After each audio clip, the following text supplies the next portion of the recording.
about a judge in Wisconsin being arrested for obstructing ICE, baby.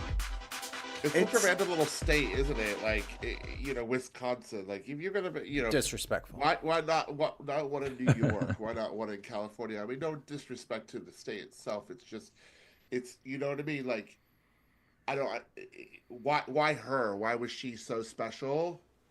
It's really weird. I've literally just been reading on it like now. So, yeah. I mean, if this is the case. I mean, it's over, isn't it?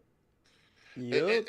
It has to be a moment where I think we've been saying this for weeks, right? When's the moment? When's the straw that breaks the camel's back? When America kind of goes, well, wait a minute, you know what I mean? Because no one's doing that yet. I mean, how many weeks has he spent decrying judges, saying that judges are all fake judges, saying that, you chip away at them publicly. You start chipping away at the press, you chip away at students, you chip away at universities, you chip away at judges. And then when one of them gets arrested, certainly his base just sit there and go, oh, well, yeah, that makes sense. Judges are bad. Yeah. But it's not so much that he's saying, oh, let me sick my people on all of those people. Bad conditions led to the creation of his fan base in the first place, right? Like, these are desperate people who want cheaper goods, can't afford their lives, and they're thinking, this guy, he's the solutions guy. He's going to take care of that. This is not going well for him. This entire administration has been going very poorly. His polls, even amongst his own flock, even from Fox News, are in the shit. It's easy to say it's the judges, it's the media, it's these things. It's so easy on the left now to be like, remember when he said he was going to get rid of the Constitution? He was joking when he said that. I'm like, I've said this for months. It is not the Democrats that he has to look out for. You keep going after these constitutional pillars, and there are radicals out there who are going to stem the tide, as it will. Like, he needs to understand that he is making some very, very dangerous big mistakes. And to send your FBI after judges and shit like that, you think the war on China is bad? Wait till all the veterans that you just fired decide that they're going to take DC for themselves. Yeah, I don't see it happening. I'm sorry, I don't see it happening. I think everybody's just still sitting by, and you know who has worse polling numbers than Trump? The bloody Democrats. The Democrats. They're terrible, and because 27%. They still don't understand in their little itchy brains, right, that there's authoritarianism happening right in front of them. They still think this is a concept, right? Yeah. Like a concept of fucking policy that Trump had. It's ridiculous. They're not doing anything. They're sitting on the side like, well, the people will eventually see. The people see, and they don't care. So before we go on, sorry to interrupt, because Charles Stanhope dropped a super chat in. Thank you so much, Charles. It's really kind of you. Saying, along with what we're talking about, U.S. military in a difficult situation. They swear loyalty to both the U.S. Constitution and the president. So what the hell happens when the president is actively attacking the U.S. Constitution? That's what I'm saying. The danger is that nobody knows. He's gonna find out before we do, because let's just assume that both scenarios happen simultaneously, where one half of the military says, we are his brown shirts, and hey, Zero, you want to shut the hell up? Goddamn, bitch. He had to get the last word. Is that your kid you're talking to? No, the dog. He's just barking at a squirrel or something. But let's say it breaks 50-50, and half go for tyranny and half go for democracy. I don't know that the half that go for democracy are not going to accomplish their goal before the half on tyranny would do. Like, he's only, like, his cabinet is only so many people. And there's only so many people that can protect them at any given moment. When it starts getting into hostage negotiations and taxes being withheld from entire states, so billions of dollars not showing up to the federal government, when it starts getting into the really hard-hitting constitution shaking moves.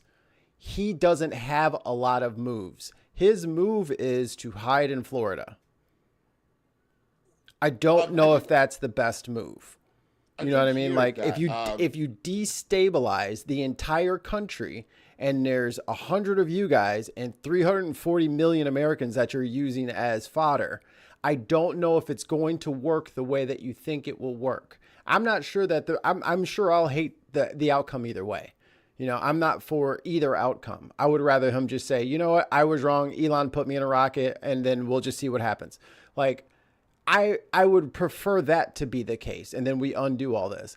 But if he wants to literally say, no, we're going to put all in on black, roll the fucking, you know, like spin the fucking ball. Let's go.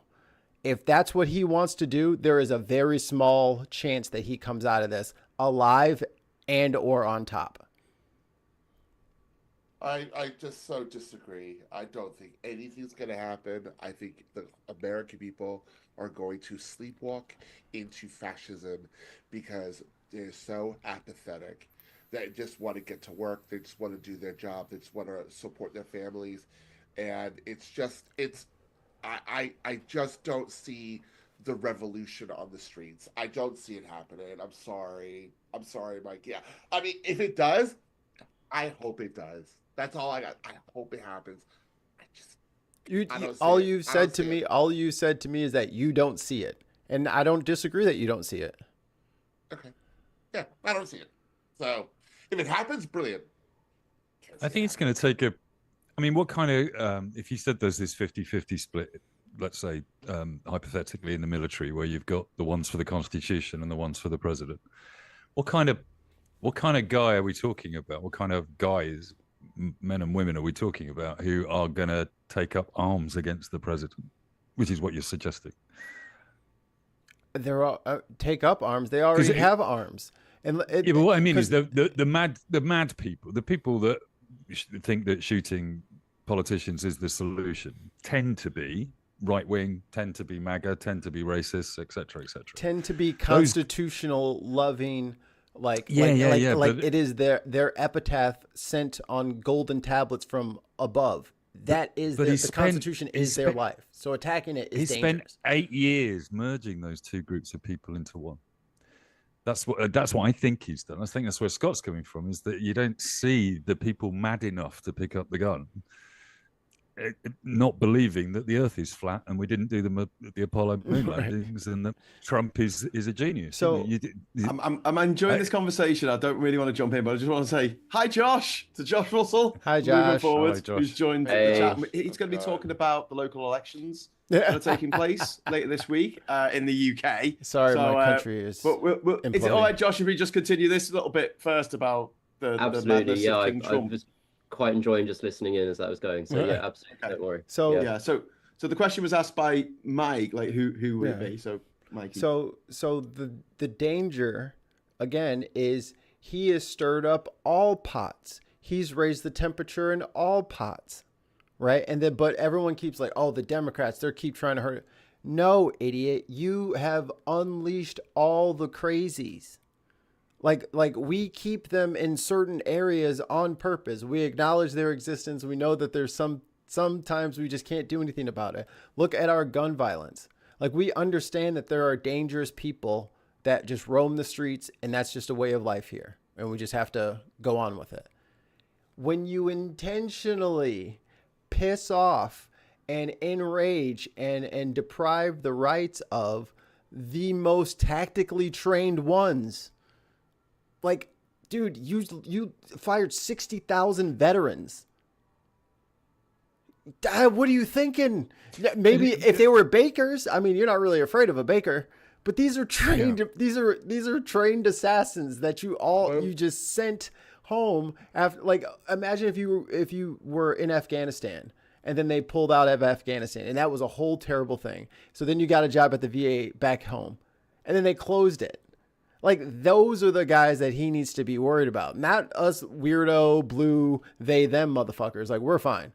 Like, we're not an issue. And I think that's probably what Scott is thinking I'm talking about. Like, that groundswell of people, they just had over, 60 different protests. last week. Like they're doing their own organizing with it because the DNC is nowhere to be found. So this is all from this is all grassroots at this point. I see that. I see those people. But your veterans that you've just spoken about, when were they all fired? During I'm saying the ones fired from the VAs? Yeah. Like from when were these people fired recently? From Doge. It was within the last couple months because it's been different states. Yeah. Like what Kansas. Have they done in the last couple of months? Sorry? What do you mean? What have they done in the last couple of months? Well, they've been showing up to them town halls and you've been listening to them. Yeah. But they haven't shown up with a gun. He's still good. They haven't shown up to take it over. They haven't shown up Scott, to do a little total invasion. Sorry? Yeah, I don't think they've all been laid off yet. Looking at the news, it's saying that they're to be laid off in April. Yeah, right. there's a lot of people. 83,000. Are we still waiting for the desperation of them? So if you're kind of, but I sorry to interrupt, but I think that Mikey, I think Mikey and Scott agree on this fundamentally, but I think we're talking at cross purposes. I, like Scott, am really frustrated with the lack of protest, with the lack of the Democrats doing anything. But I agree with Mikey. I think if anyone is going to take Trump out for pizza, it's going to be one of his own. It's going to be one of the people who voted for him and thinks that he's the God's gift to the humanity, and then realizes that he's lost all of his everything, all of his 401k. Twat. He's going to go have to work at Amazon or something, and then because he had $150,000 a year put away, and he was supposed to have a comfortable life, and now he is going to have nothing. And when that guy hears that, I don't want to be anywhere near that guy because he ain't gonna the economic impact of tariffs isn't or due farmers for another few weeks, is it? And that's gonna be the kind of tipping point when I can't feed my family this weekend. All these farmers who do soybeans, like they do a lot of in Illinois, pretty close to me actually. They grow soybean. China says we don't want it. We're gonna get Brazil's instead. So you guys keep all of it. Yeah, and pork. What are they supposed to? They're getting the pork from Spain. What are they supposed to do with all that? You know what I mean? Like those, when he's pushing people way past what any administration previously has done or what normal human beings can take that much stress going on with their situation. And like, he just cut the money. Like if you put solar panels up on your barn because they said that they would pay for it. And then he says, no. I don't care what Biden told you. I'm not giving you nothing. You're paying for that, buddy. So now you're worried about getting the crop in the ground. You finally get the crop in the ground, and now he starts a tariff war. And China says, I don't want the soybeans you just put in the ground. Yeah. And it's not going to be, like I said, it's not going to be everyone who voted for Trump who's going to realize this, but there's going to be a few people. And it'll be like the moment where there's someone in your life who you absolutely love, and then one day they do something really, really shitty, and that love just disappear. It just goes, and suddenly they are the person that you fucking can't stand, and that's what's going to happen. At least there's 77 million people voted for him, so it only takes one. With good aim. Alistair, thank you very much for the £5 super chat. Is the film Civil War going to come true? No, because the film Civil War was absolute bollocks because it made Civil War look quite cool in America, whereas actually, as I've said a few times on this channel, most people in a Civil War die of starvation and disease, carving in their basements, freezing to death, huddled around their dead children. Because that's what happens in Civil Wars. You don't go around, in Marvel's Civil War? No, they died. No, Alex Garland's Civil War. Did you miss the editor's cut? God. Yeah. Not one Civil America War. In a basement with his children. Modern America has never experienced war. They were have in no New idea York. what it is. No, they haven't. Even during the actual Civil War, that was pitched battles. That was pitched battles on battlefields. It wasn't going through towns and cities and villages and just wiping people out for looking at you funny. It's going to be horrific. And, people could grow their own food back then. They knew someone who was a farmer. These days, there's about 5 farmers in America, and they own all of Indiana. One Angry Pagan, thank you very much for the £2 super chat. Disrespect. Maybe it was Wisconsin. One Angry Pagan, data from almost all science fiction. From a bunch of chimney sweeps. You know, I gotta take. Don't start doing your Dick Van Dyke impression. The rest of the show, I'm doing that voice. Come on, Governor, sort your civil war out, won't you? Cold blimey. One angry blimey, pagan. Data from almost all scientific research being deleted as well, which has been going on. Also, That's Alistair, thank you very much for the extra £5 super chat. Thank you. Sorry, off topic, Graeme, but by-election Scotland, SNP hold. Tories in last place, but Reform got 17% in a left-leaning country. But they must have taken a lot of those votes from the Tories, and this is what Phil and I were talking about earlier today. We were talking about the fact that the Reform are doing well clearly in the polls, but the majority of the votes they're taking are Tory votes. They're not Labour votes necessarily. That's a good segue to switch from Civil War and the end of the world to Josh talking about the Lincolnshire by-elections. Yes. It can only get better, can't it? Tell us about the county council by-elections. Sorry, there's a by-election in Runcorn. I like a good balance show. There's a bunch of mayoral elections. It looks like Andrea Jenkins is going to become the mayor of Lincolnshire. That's quite fitting in a way. Actually, there was something I saw the other day and I didn't follow up. You've just reminded me about her potentially being disqualified for some reason. Is that right?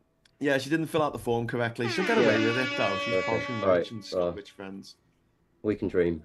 Did you see George Santos I'm muted got sent over away there for so I can talk to you 5 years guys. I'm going to turn them down a little bit. No. There we go. Hi, it's just us. Just us now. Hi, Steve. No, I do not. And Bonjour, Jen. Well, potentially. He denies it. At certain, Show you guys some he love denies over it here. at certain times when it suits him. Doesn't I'm going to change this around. Make this a little bigger. Like that.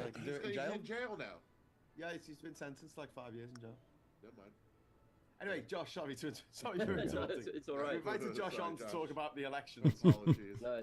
Because, Billy, get out of my Josh, brain. Early this afternoon, people were asking in the chat whether Stop the Tories tactical voting site was up. So Let's get back just tell in us a here. little bit about what's going on with that at the moment. Yeah, no, so yeah, thanks for having me again, Graeme. It's been a while.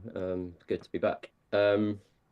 Yeah, what's happening? So yeah, Stop the Tories. I mean, the thing is, like, us and the electorate, right, and the Tories themselves did an incredible job of stopping them, right?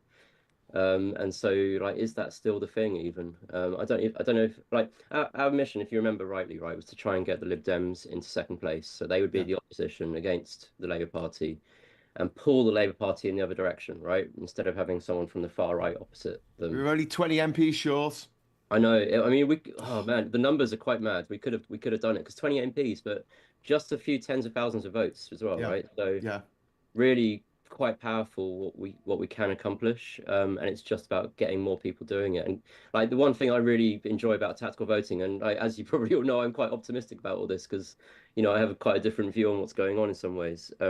Is that with tactical voting, once you give people some information and some power, there's a reason to show up as well, right? Because with our crappy election systems, the same in America too, so many votes are wasted. Like in Britain, I think on average at an election, it's about 70% of votes that don't actually count towards a winning candidate.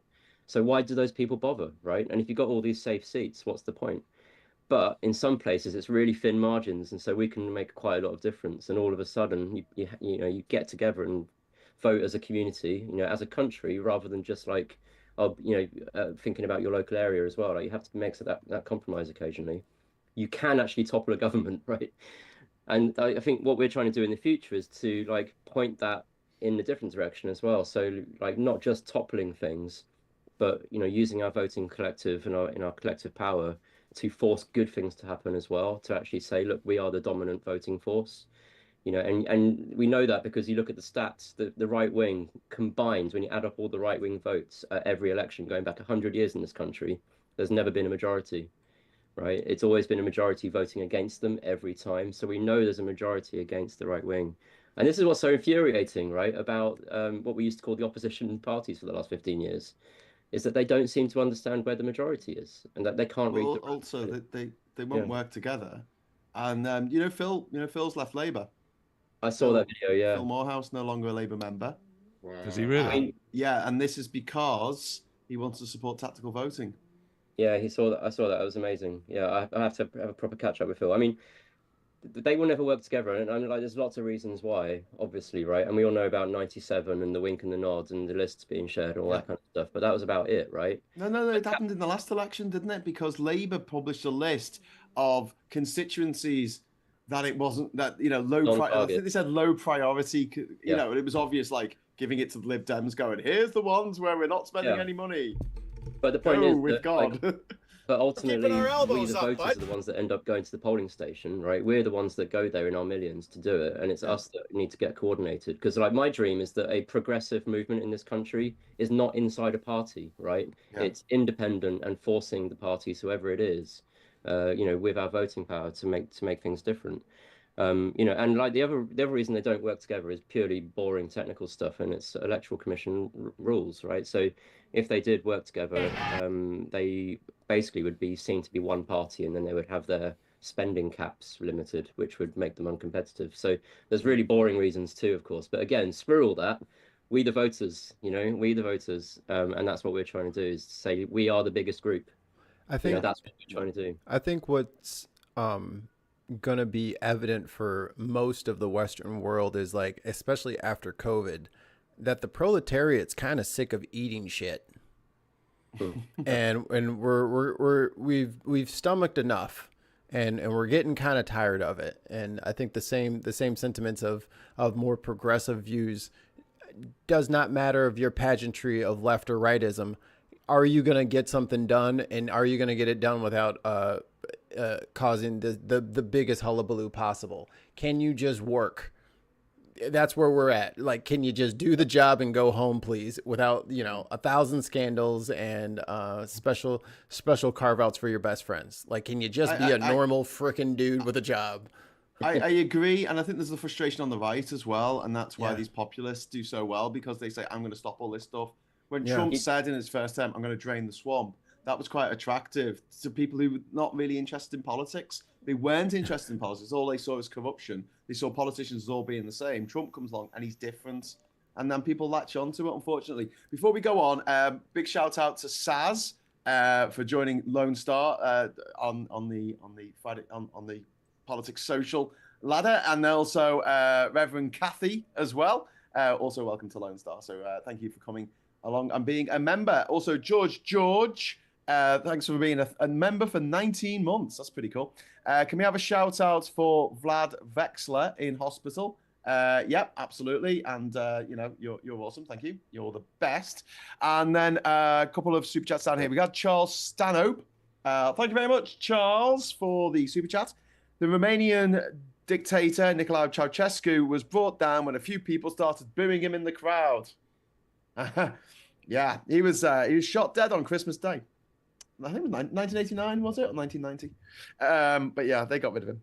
Umka, 10 euros. Thank you. We always like getting euros on this channel. I'm afraid those with guns in the USA can get rid of Trump, but they will not support woke or left. So they will be angry and brainwashed again and will elect Trump number 2 or worse. I don't know about that. I think Trump is a once-in-a-generation phenomenon. Like, there's no one waiting in the wings.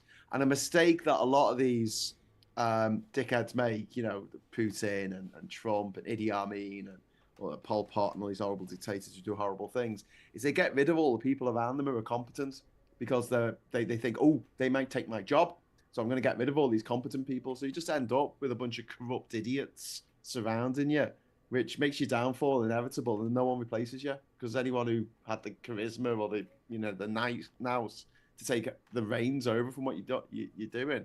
JD Vance wouldn't last 2 weeks, I don't reckon. Sorry, mate, go on. And did you see Rory Stewart on the Jon Stewart podcast this week? No, the meeting of the Stewarts. Yeah, Stewart brothers, they called themselves. It's nice. It's like a 1 hour interview, and it's really good, actually. I thought it was really, really informative. But Rory Stewart basically said, you know, the big difference between Hitler and Trump is that Hitler didn't fuck up the world's economy. He made sure factories worked and trains ran on time and all that stuff, basically. And he said, I'm not saying that Hitler was good. I'm just saying that Trump is incompetent. and he cannot run the country, and is destroying the economy, and that will bite really quickly politically against him. Because what they talked a lot about what populists do, which is it is very easy to sit on the sidelines like we do and complain about any colour of government and say they're not getting it done, they're not doing the job, etc. And that's what Josh, we're seeing in the figures for reform at the moment. I think they're playing the card of, look, you've had Tories and you've had Labour. Labour are no good as well. It's the immigrant problem, it's this problem, it's that problem. And they're not saying we've got solutions to any of it. They're just saying we're different. We're not these guys. We know what we're doing. I too have that problem. So can I just, so the bit of hope is that combined still reform and the Tories, 45%, right? So like most of the country are not there for it. You know, this is still the thing. You know, like it's not like there is this lurch to the far right. It isn't at all. And in fact, between 2019 and 2024, which is when we saw that lurch, right, the right-wing vote combined is down 25% between those elections. Like, this is just not who the country is. So, like, if they really wanted to read the room, like you say, Mike, they would offer some real solutions. Because that's the way the Tories could have stayed in power as well, right? It's just do anything good, just do something good. And it's not hard, is it? Right? But anyway, sorry. And that was Rory Stewart's line. He said, he said the same thing, which is that, you know, look, in principle, Doge is a good idea. Most people and almost anybody that's been in government and had to try and do something with a department with its millions of dollars available to it, most people sit there and go, hey, it's quite a good idea to sort of cut the civil service and get rid of all the inefficiency, etc. I mean, I've been there as well. Trump and Musk are just incompetent. They just don't know what they're doing. I literally used to work in government procurement in the cabinet office, and I can tell you all about the real waste. Absolutely. You know, so the sentiment, I agree, absolutly. Anyway, but you've got to have the political will and the ideas to actually do something about the real waste is Trump going to play golf 4 or 5 days a week. And the man's paid for the Secret Service to go along with him. The Secret Service needs to have a 4-star dining experience every night. They need lobster every night. They need champagne room service every night. All at Mar-a-Lago, which conveniently I own. It is not a problem. It's not self-dealing. That's not why. That's the only way that place can stay open, is that I keep funneling in foreign dignitaries and federal workers and all these people, and I make them stay there. That's not the only way that place can stay open. It's totally not a cover. It's not a front. Why would you call it a front? It's not a front for a drug scheme. Like, why would you keep saying that, Graeme? Yeah, I'm pretty sure there's no laundries at golf courses, are there?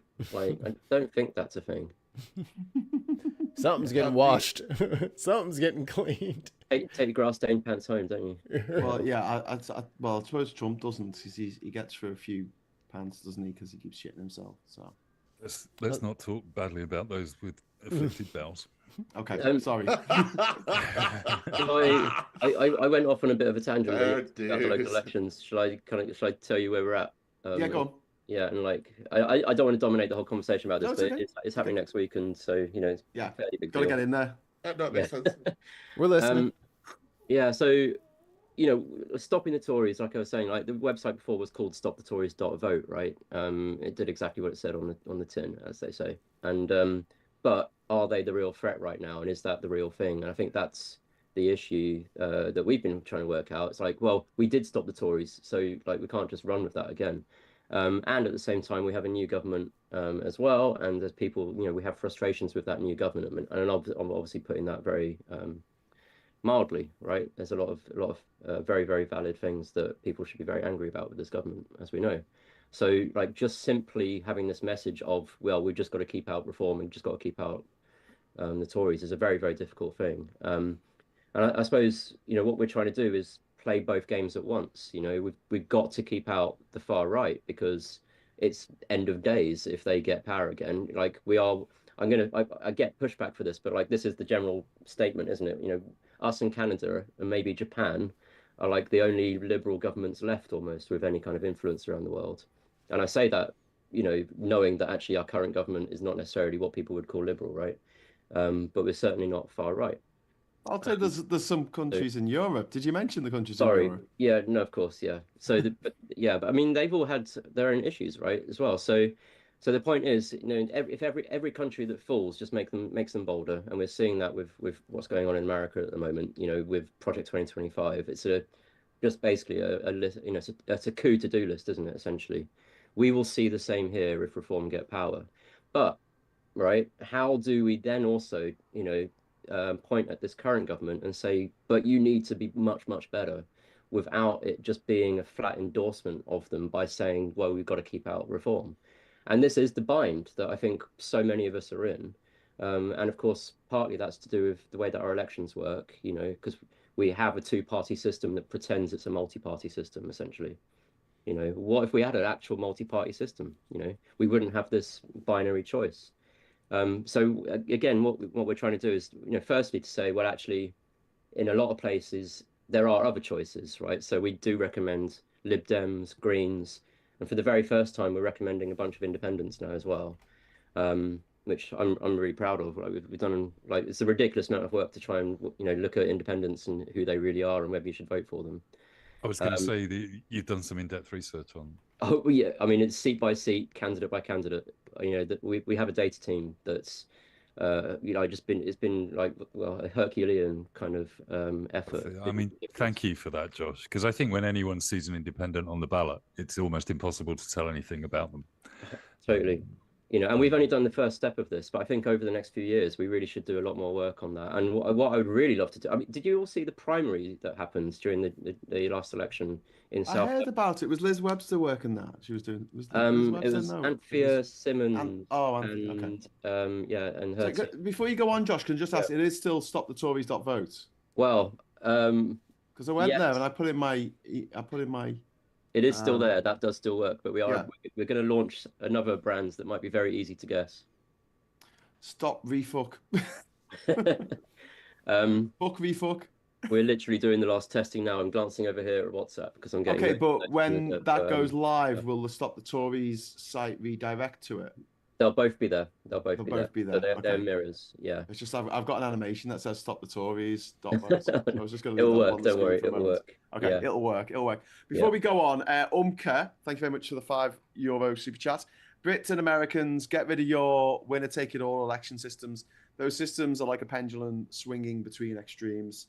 Yeah, they are. But the thing is, it's a reactionary thing, so that you get a further left group in, and then the response is you get a further right group in quite a lot of the time.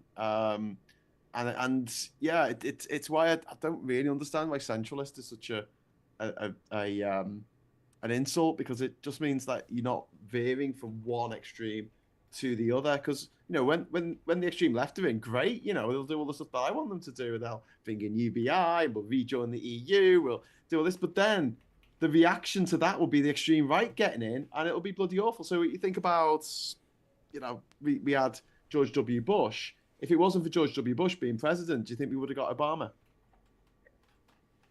But then what did we get from Obama? So that swing isn't useful, is it? Right? So, do you know what I mean? The problem with the centre, it's the Overton window, isn't it? Because the problem with the centre is it moves as politics moves left and right. Obama comes in as a Tory, effectively, as a conservative. Yeah, I mean, even Bernie is basically like John Major, right? You know what I mean? Yes. But the challenge to that, and actually, sorry, Rory Stewart today in that interview described himself, his politics, as being slightly left of Hillary Clinton, and that's an ex-Tory minister describing himself as more left than the Democrats. Well, Americans have conservatives and Nazis. It's the Conservative Party and the Nazi Party. I have opinions about Rory Stewart. Oh God. But yeah, there's a fourth option, right? So it's not left or right or middle, and that's the progressive thing. And the progressive. Are we going to play 4D chess? No, not at all. It's quite simple.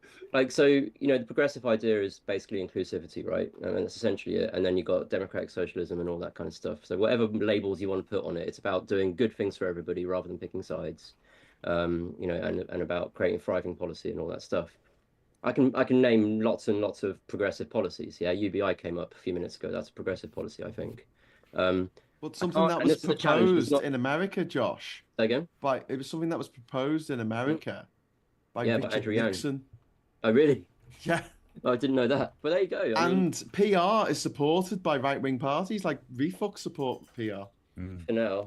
Yeah, I have doubts about whether they will continue to. But the thing is that once they're in power, but right wing candidates and politicians and parties actually offer what we might call left or progressive policy because they actually know that that's what people really want, and then they just lie about their intention to do it, right? And the proof that I keep bringing up about that is Brexit, right? Brexit was mainly ran on the NHS, a progressive left idea, right? Yeah. Why did they do it on that? It's because they know the electorate is progressive or left or centre left or whatever label you want to put on it, but they're not right wing. If they'd run it purely on racism, they would not have won, would they? Because the country isn't racist. Do you see what I mean? That's why they pushed Farage out of the main group, didn't they? Out of the Leave organisation. They didn't want him anywhere near it. Dominic Cummings knew it was a disaster. Very clever. Yeah. But I mean, so the other thing to kind of think about is how Bernie would have pulled a lot more Trump voters if he was the candidate than Hillary did, because they essentially were speaking to the same people. But not necessarily Trump. Well, people who voted for Trump, but not natural Trump voters, like we were saying before. Yeah. A lot of people don't care about politics, but they're like, oh wow, someone's saying something different. They're going to clean the swamp. I'm going to vote for the first time in my life. Brexit was the same thing. A million people who'd never voted before in their entire lives voted for the Brexit referendum. So they felt they could change something. So if the right wing run and win, right, on progressive ideas, and they do that because the progressive ideas are the popular ideas, and the parties that traditionally offer those popular ideas are already in the majority. Why the hell aren't those parties running on those progressive ideas as well? Like, it's this weird conundrum, isn't it? And the answer is they need to appeal to the people that the Daily Mail is appealing to, because they think that that's going to help them win elections. That's the thing that's the thing that I finally lost it publicly with the Labour Party this week. I just think, why are you pissing about in that swamp, basically, of these declaring themselves anti-trans, West Streeting running around cheerleading for J.K. Rowling this week. They could make their own ecosystem. That's the most frustrating thing, and we've gone on and on about it on this channel. Why don't they create their own bloody ecosystem here on YouTube, celebrating its 20th anniversary this week? It's been around for 20 fucking years, and Labour's still like, oh, we'll just put a random video on there, once every 4 years, and it could be Keir Starmer, who's the most boring man ever invented, standing there going, these are all the things that Labour have done. It's not only that, they spend a fortune on the videos, don't they? I know, and they get 450 views. There's more people watching this now than watch their fucking videos that they spent 50 grand shooting on, Canon bloody said 70s or whatever. It's ridiculous. Show my age there, won't I? Davey Crockett says, I missed the Obama years. It was positive times. Yeah, they were. I mean, it wasn't perfect. Especially if you were selling drone missiles. Then you were really having good times. The Copenhagen Climate Summit, the COP 2009, I think it was. COP 2009. That was supposed to be the be all and end all. That was supposed to be the one that was actually going to change things, and it didn't. So should have showed up at the midterms, eh? I mean, that's the thing, isn't it? 2010, After that, it was kind of over. My controversial view on Obama was he just had to survive 2 terms, not get shot, basically. We've got some people in the chat. I've got some important messages to read out. Diz, Streeting is a disgrace, which is a bit lame. But then we've got Pygmalion, better. Streeting is a dick. And then Kirsty, quite correctly, stating Streeting is a piece of crap. So there you go. Very important stuff. Yeah, there's a mixed set of opinions about West Street. I got one. I got one. Person impersonator says, I would love to run a campaign called "Don't Be a Twat" and target Labor. Reeves used to be my MP. I had to move to avoid her school prefect vibe. Shout out to person air horns for person impersonator. Yeah. I just want to say to Kirsty as well. I saw Ben this week, and Ben told me you said some kind words about me. So thanks very much, Kirsty. I really appreciate it. Okay, so Labour are going to get battered, mate, on Thursday. But the thing is, I think there's more Tory councillors up for grabs. I was going to say, in a way, it still is stop the Tories because the incumbent councillors are Tories. Not that most people pay attention, but it's the 2019 intake, isn't it? So it's the largest Tory set of councillors. It's a weird election because there's been a bunch cancelled as well because there's like some reforms going on that are going to be merging some councils for next time. So there's fewer elections. There's also some mayors up, and there's also a by-election for Runcorn as well, right, for Parliament. So there are other things going on, and there's loads of council by-elections too. So some places just have like one ward with one candidate up, but they're all going to be listed on the website. Yeah, I mean, this is going to be full of spoilers, isn't it? But you get an exclusive, Graeme. So I think there's going to be probably more Lib Dem candidates that we're proposing this time than any other party. So that's a first. And yeah, like mainly our goal is to reduce the reform gains more than anything. We're not really that bothered too much about everything else that happens. Things will happen, right? But so we need to have some sort of focus. And the reason we want to reduce the reform gains is, again, quite boring and technical, but the fewer councillors a party has, the less support they have when it comes to a general election to get people going out or knocking and that kind of thing. So this is all about limiting reform for 2028 when they need support from councillors who will go out door knocking because they want to keep their seats as well. So if there are fewer of them, that's a good thing looking ahead as well. I mean, this is the thing, we have to look multiple cycle. We can't just be looking at it right in front of us. I mean, anyway, I can carry on. We've got a Darren. A Darren has entered the chat. We can hear you, Darren. Can you hear us? Coming in. Come in, Daily Blase. Himself doing his sound check there. Doing a sound check. Just struggling with my earphones. I do apologise. Oh, okay, that's all right. Have you got them on upside down, inside out? You can't hear us. Come on, come in. Can you hear me, mother? Can you hear me? So pour the water out. Josh, do you think that the Lib Dems are going to do well? Oh yeah, I do. Yeah, I mean they did well in the general election. I mean part of what we make the recommendations on is also what's been going on in that area in other elections as well. So you look at the MP that won and the history there, and you have to take that into account. So we got a slightly different methodology. There's like this really big algorithm that looks at all sorts of different things, and quite but bits of that are manual as well. So yeah, when you look at the Lib Dem gains at the general election, which was the biggest number of seats they've had ever. I think we recommended 108 Lib Dems and they got 72, didn't they, or something like that? Oh, they got 81. My special air horn. Was it 81? Got 81. Yeah. It's got surround sound. The Tories got 121. They got 81, I think, and that's why it's 20. Like if 20 seats had gone the other way, the Lib Dems would be the official opposition, which would be amazing. Hey, Darren, can you hear us now? Oh no, now your mic's off. You're muted. Sort it. We could hear you before. Now we can't hear you. Can you hear me now? Yes, we can hear you. That was so God great. for that. Darren Thompson in the house. Daily Blase. How you doing, mate? Yeah, representing. Yeah, plodding on as you do, Blase in the building. Yeah. How's things in sunny Yorkshire? Well, it's it is what it is. In Bradford, I totally agree with Phil when he talked about Leeds being quite feral. Yeah. Sorry, I feel really bad. Like, there's going to be people watching this from Leeds telling us, like, what are you saying we're quite feral? And I'm laughing at the fact that the Leeds Festival always ends in a riot. And it's like... But it's the only one... Scott, you've been to Download, right? Loads and loads and loads. Has it ever ended in a riot? Once. Oh, has it? Oh, what year was that? They're typing away at you right now, Graeme, with their fists so angry, like, ah, we're civilized. Don't riot. You say you riot, we'll break into your van and steal all your beer. I don't know where that is. So sorry, I made fun of you guys, but it was right there, and that's okay. I don't think anyone's gonna get too upset. Yeah, exactly. Come over to America and do something about it.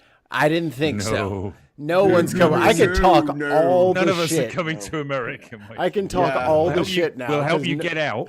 Please, please. We'll smuggle you out. We're not going in. I need you guys to lift your ban on small boats for just a little bit, because we're coming. They have to create some safe routes, right? We need the Nina Pinta and the Santa Maria. They'll just be coming over from America like, yo, we got a couple of returns. Well, I've said this a few times. It's such an opportunity to poach the brightest and the best from America. Come get us. Mikey, come get us. Yeah, scoop us up. Roll out the red carpet. Get the little green net, and then a bag, and then just tie it over, and then just bring us over, and put us in that pond. Come escape your capitalist utopia. Hey, it's funny when you say that. I was reading this week that. Sorry, Scott. Okay, I was just saying I found the story about the riot at Download Festival. What year was it? 2006. I'm literally looking at That's BBC. a good Oh year. shit! I was there 2005. I missed it by 1 year. God damn it! And this is how much the heavy metal crowd liked to riot. 12 people were detained after trouble broke out overnight at a rock festival. Oh my goodness! Yeah, it was obviously a huge deal. A rock festivale. Yeah. Well, no one got arrested at Leeds because they wouldn't call the police because they didn't want to lose the license. So they just got the private security guys to turn up, and the private security guys would just go, "There's too many people rioting. We just gotta go." They just like walked off and went to the bar, and everyone else just fight it out. In 2005, I was at Reading Festival, and we camped. And camping at Reading Festival is literally the worst experience you'll ever have in your entire life. Kids are crazy. They like to blow up deodorant cans and fires. They like to throw breeze blocks at tents in the middle of the night.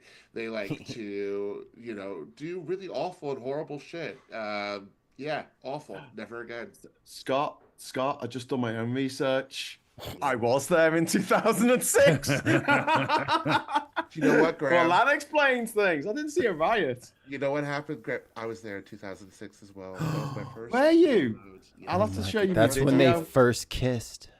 I at Blink 182. Yeah. It was no, that year it was Bullet for My Valentine was just closing their set. Particularly the headliners were it was Bullet, right? Tool, Metallica, and Guns N' Roses. Oh, this was before it got cool. Yeah. That's good. First kiss under November rain. Yeah, dude, I'm surprised you guys had a riot with everybody.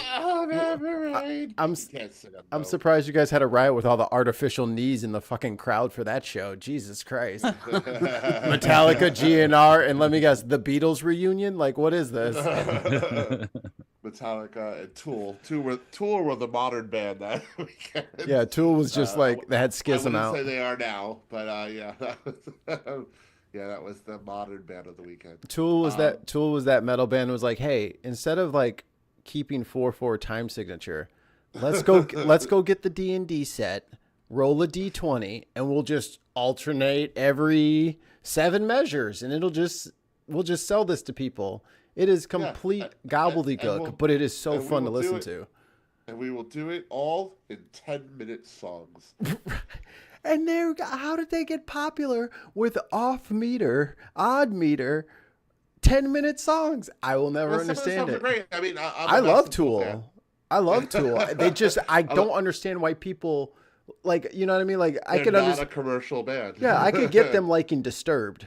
Disturbed is very in your face, punchy, kind of on the surface metal. David Draymond being a massive Zionist. Yeah, he wasn't back then. No, he still is. Well, he is now. No, he wasn't. No, he wasn't back then. No. But Slipknot had its appeal because the songs were short and catchy and very chaotic. How the hell does he get them to sit down and meditate for 14 minutes to a damn cymbal solo? I don't get it, but they love it. Yeah, Tool fans are a different breed. Truth. I was just checking the video, mate. I was just watching the video back while I was, because I've got a video of us at the festival in 2006, right? No. And we were only there for the day because our mate's band were playing. Which band were they?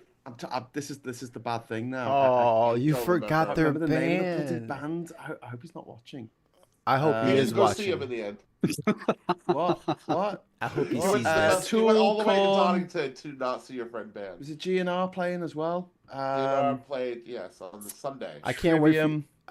Trivium. I remember them. Beautiful friend. The Proj were on. Yeah, they were. God, that was a good gig there. As soon as you tell me, actually, in August. As soon as you tell me what this band's name is, I'm gonna look up all of the people on it. I'm gonna find their social media. I'm like, hey, you don't know me, but Graeme forgot the name of your Graeme band. does not remember your band's name. They got me into the gig, and then I bloody didn't remember the name. Guest list Guns N' Roses. I'm looking at the list. Yeah.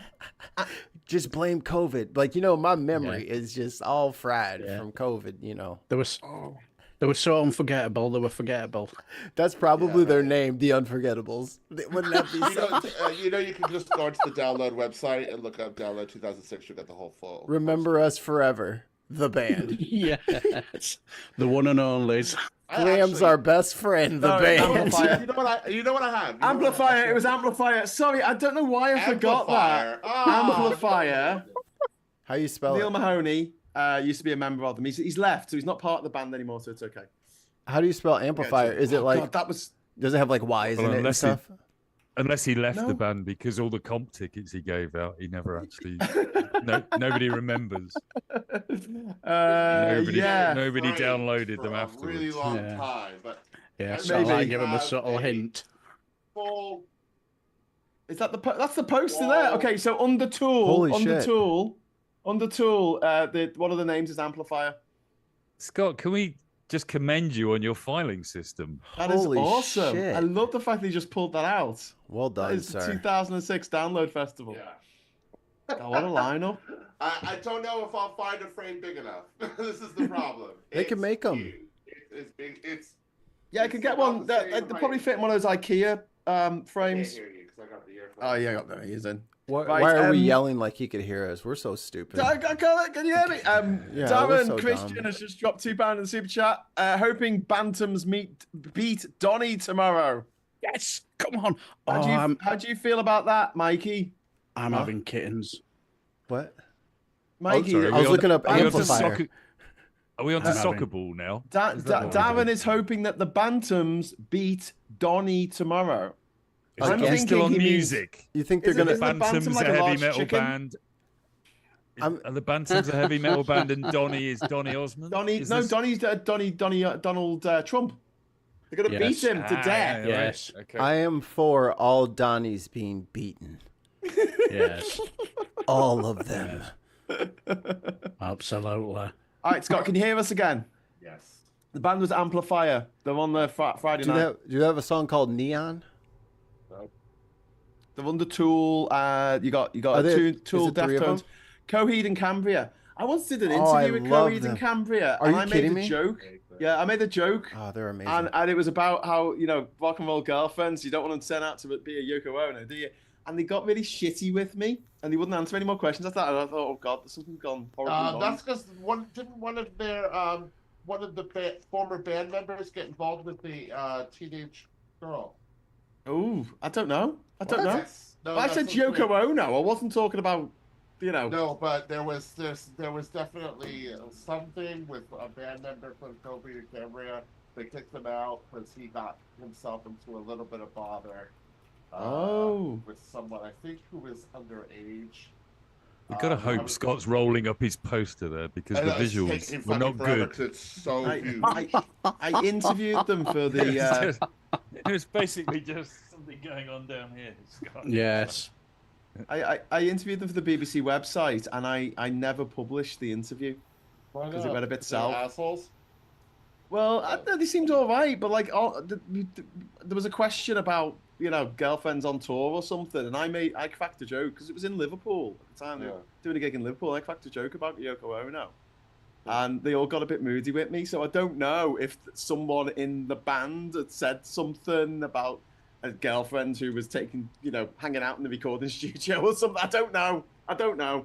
But yeah, I think I'll watch if we filmed it, I'll have to watch the recording back and see what it was that I said. I hate watching stuff back from 20 years ago. I just go, oh, you stupid twat, Graeme. I want to get into like this little time machine. I need to borrow Rachel's time machine and give myself a slap.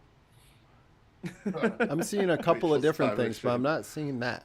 Are you sure it was Coheed? Yeah, I was pretty sure about that. Coheed got themselves into a little bit of bother with one of their former members. It ain't easy being Wheezy is saying, I interviewed the Wannadies, the lead singer was a complete tool. Scott, I think that was the lawyer on the phone. I think we need to be careful if Mikey can't find any evidence. I was pretty sure about that.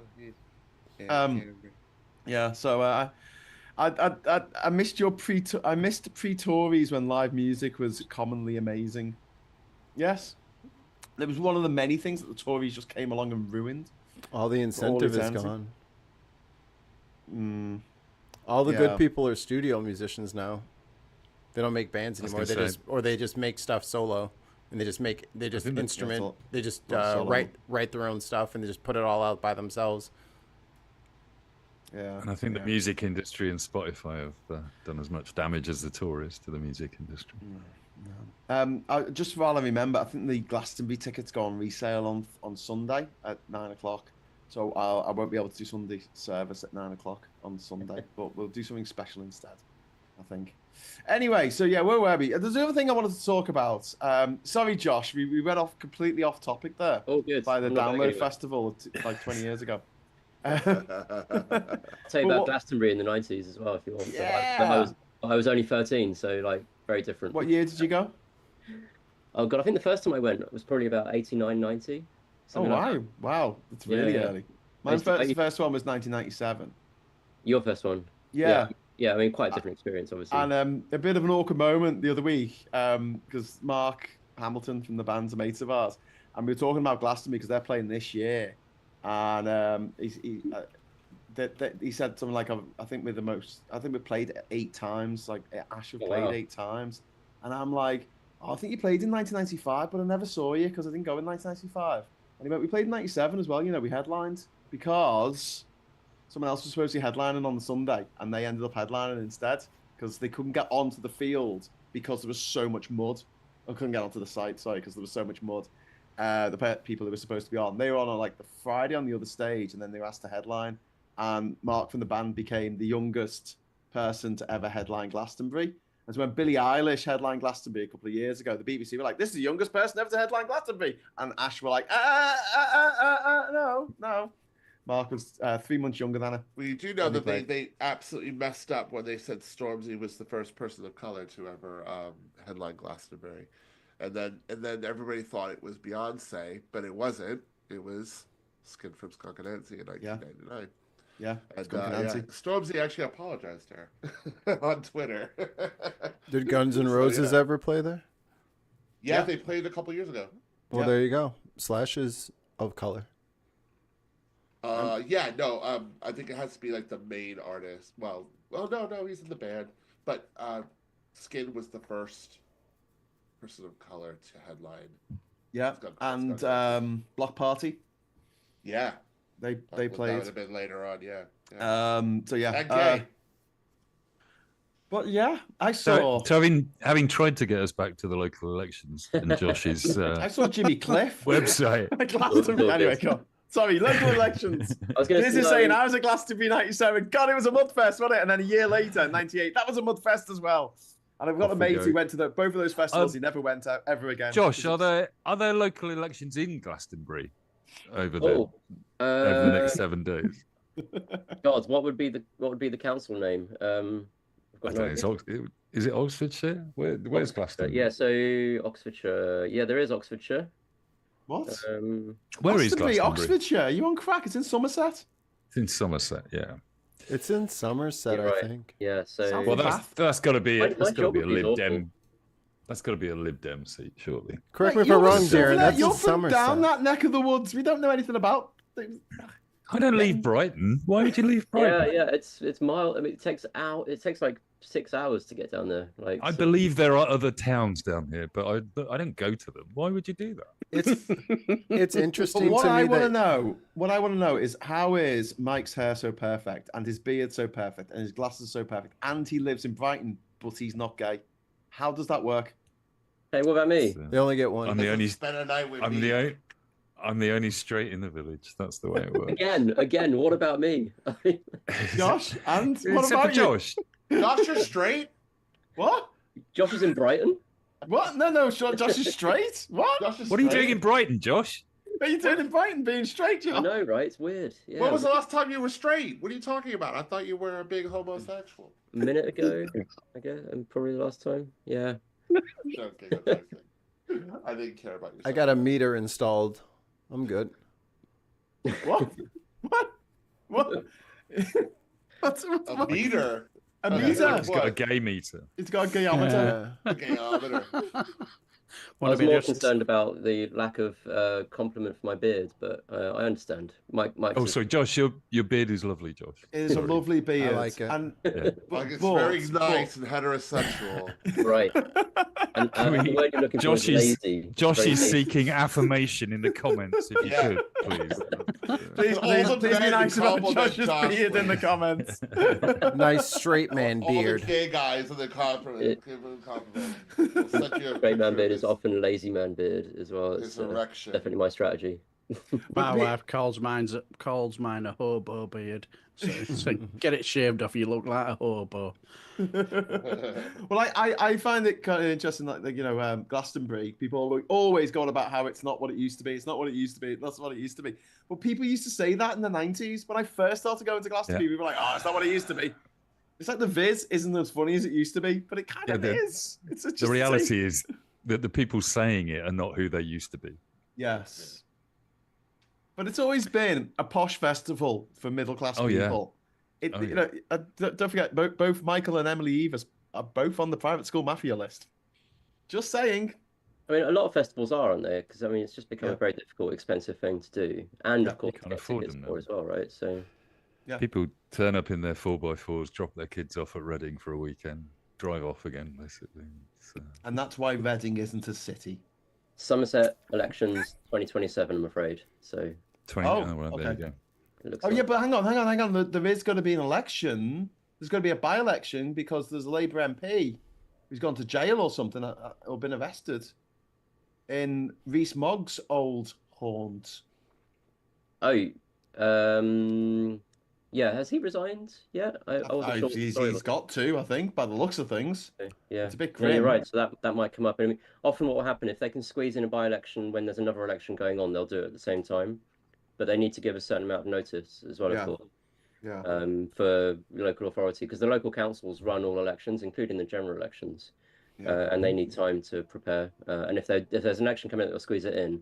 But if it's like a time period that ends up being a week after that one, they won't. They'll do it like later, because otherwise it's a nightmare, isn't it? Yeah. So the big comeback for the haunted wardrobe. Well, that's the worry, isn't it? By the way, Josh, Max Starmer Headroom has super beard says super beard, Josh. I'm your beard's biggest fan. There you go, Josh. There you go. Getting some love for your beard there, man. Thank you. I needed that. I need a translation. My very first concert was the sensational Alex Harvey band at the Guildhall, Portsmouth. 'Twas very good, and that's from Jan over in France. Wow. That must have been a while ago. Yeah. I don't know what any of those places or things are. It's in the 1970s. I know what a port is. Southampton. It's a venue in Southampton. I know what port means. I don't know what any of the rest of the words mean. I don't know the band though. I was going to say there was a name of the band in there, but what is an Alex Harvey? Never heard of him. No, I'm not going to show my age by saying I do know of that band. Max is saying ticket prices sure ain't what they used to be for sure. Yeah, they used to be quite cheap. I just get quite jealous when you see like tickets for like Led Zeppelin playing the Astoria somewhere for like £2.50. It's like this little tiny ticket from 1972. Person impersonator says on mine, it says in 1978 the adverts, what, £1.50? Sheesh, those were the days.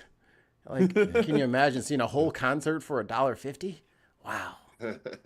Yeah. Well, life was cheaper then, wasn't it? There's a great video. I was watching something about the. Sorry, Scott. There's a great video I saw, I think, on Instagram. There's a Kurt Cobain being interviewed, and someone said to him, "So Madonna's charging $50." He was like, $50 to see Madonna? That's ridiculous. You guys hear this? Like, no, that's cheap now. Yeah. There was on the Rest is History this week. They were doing something about the Rolling Stones, and they said that within a year of forming the band, they were in Times Square with a huge, great poster advertising their next concert.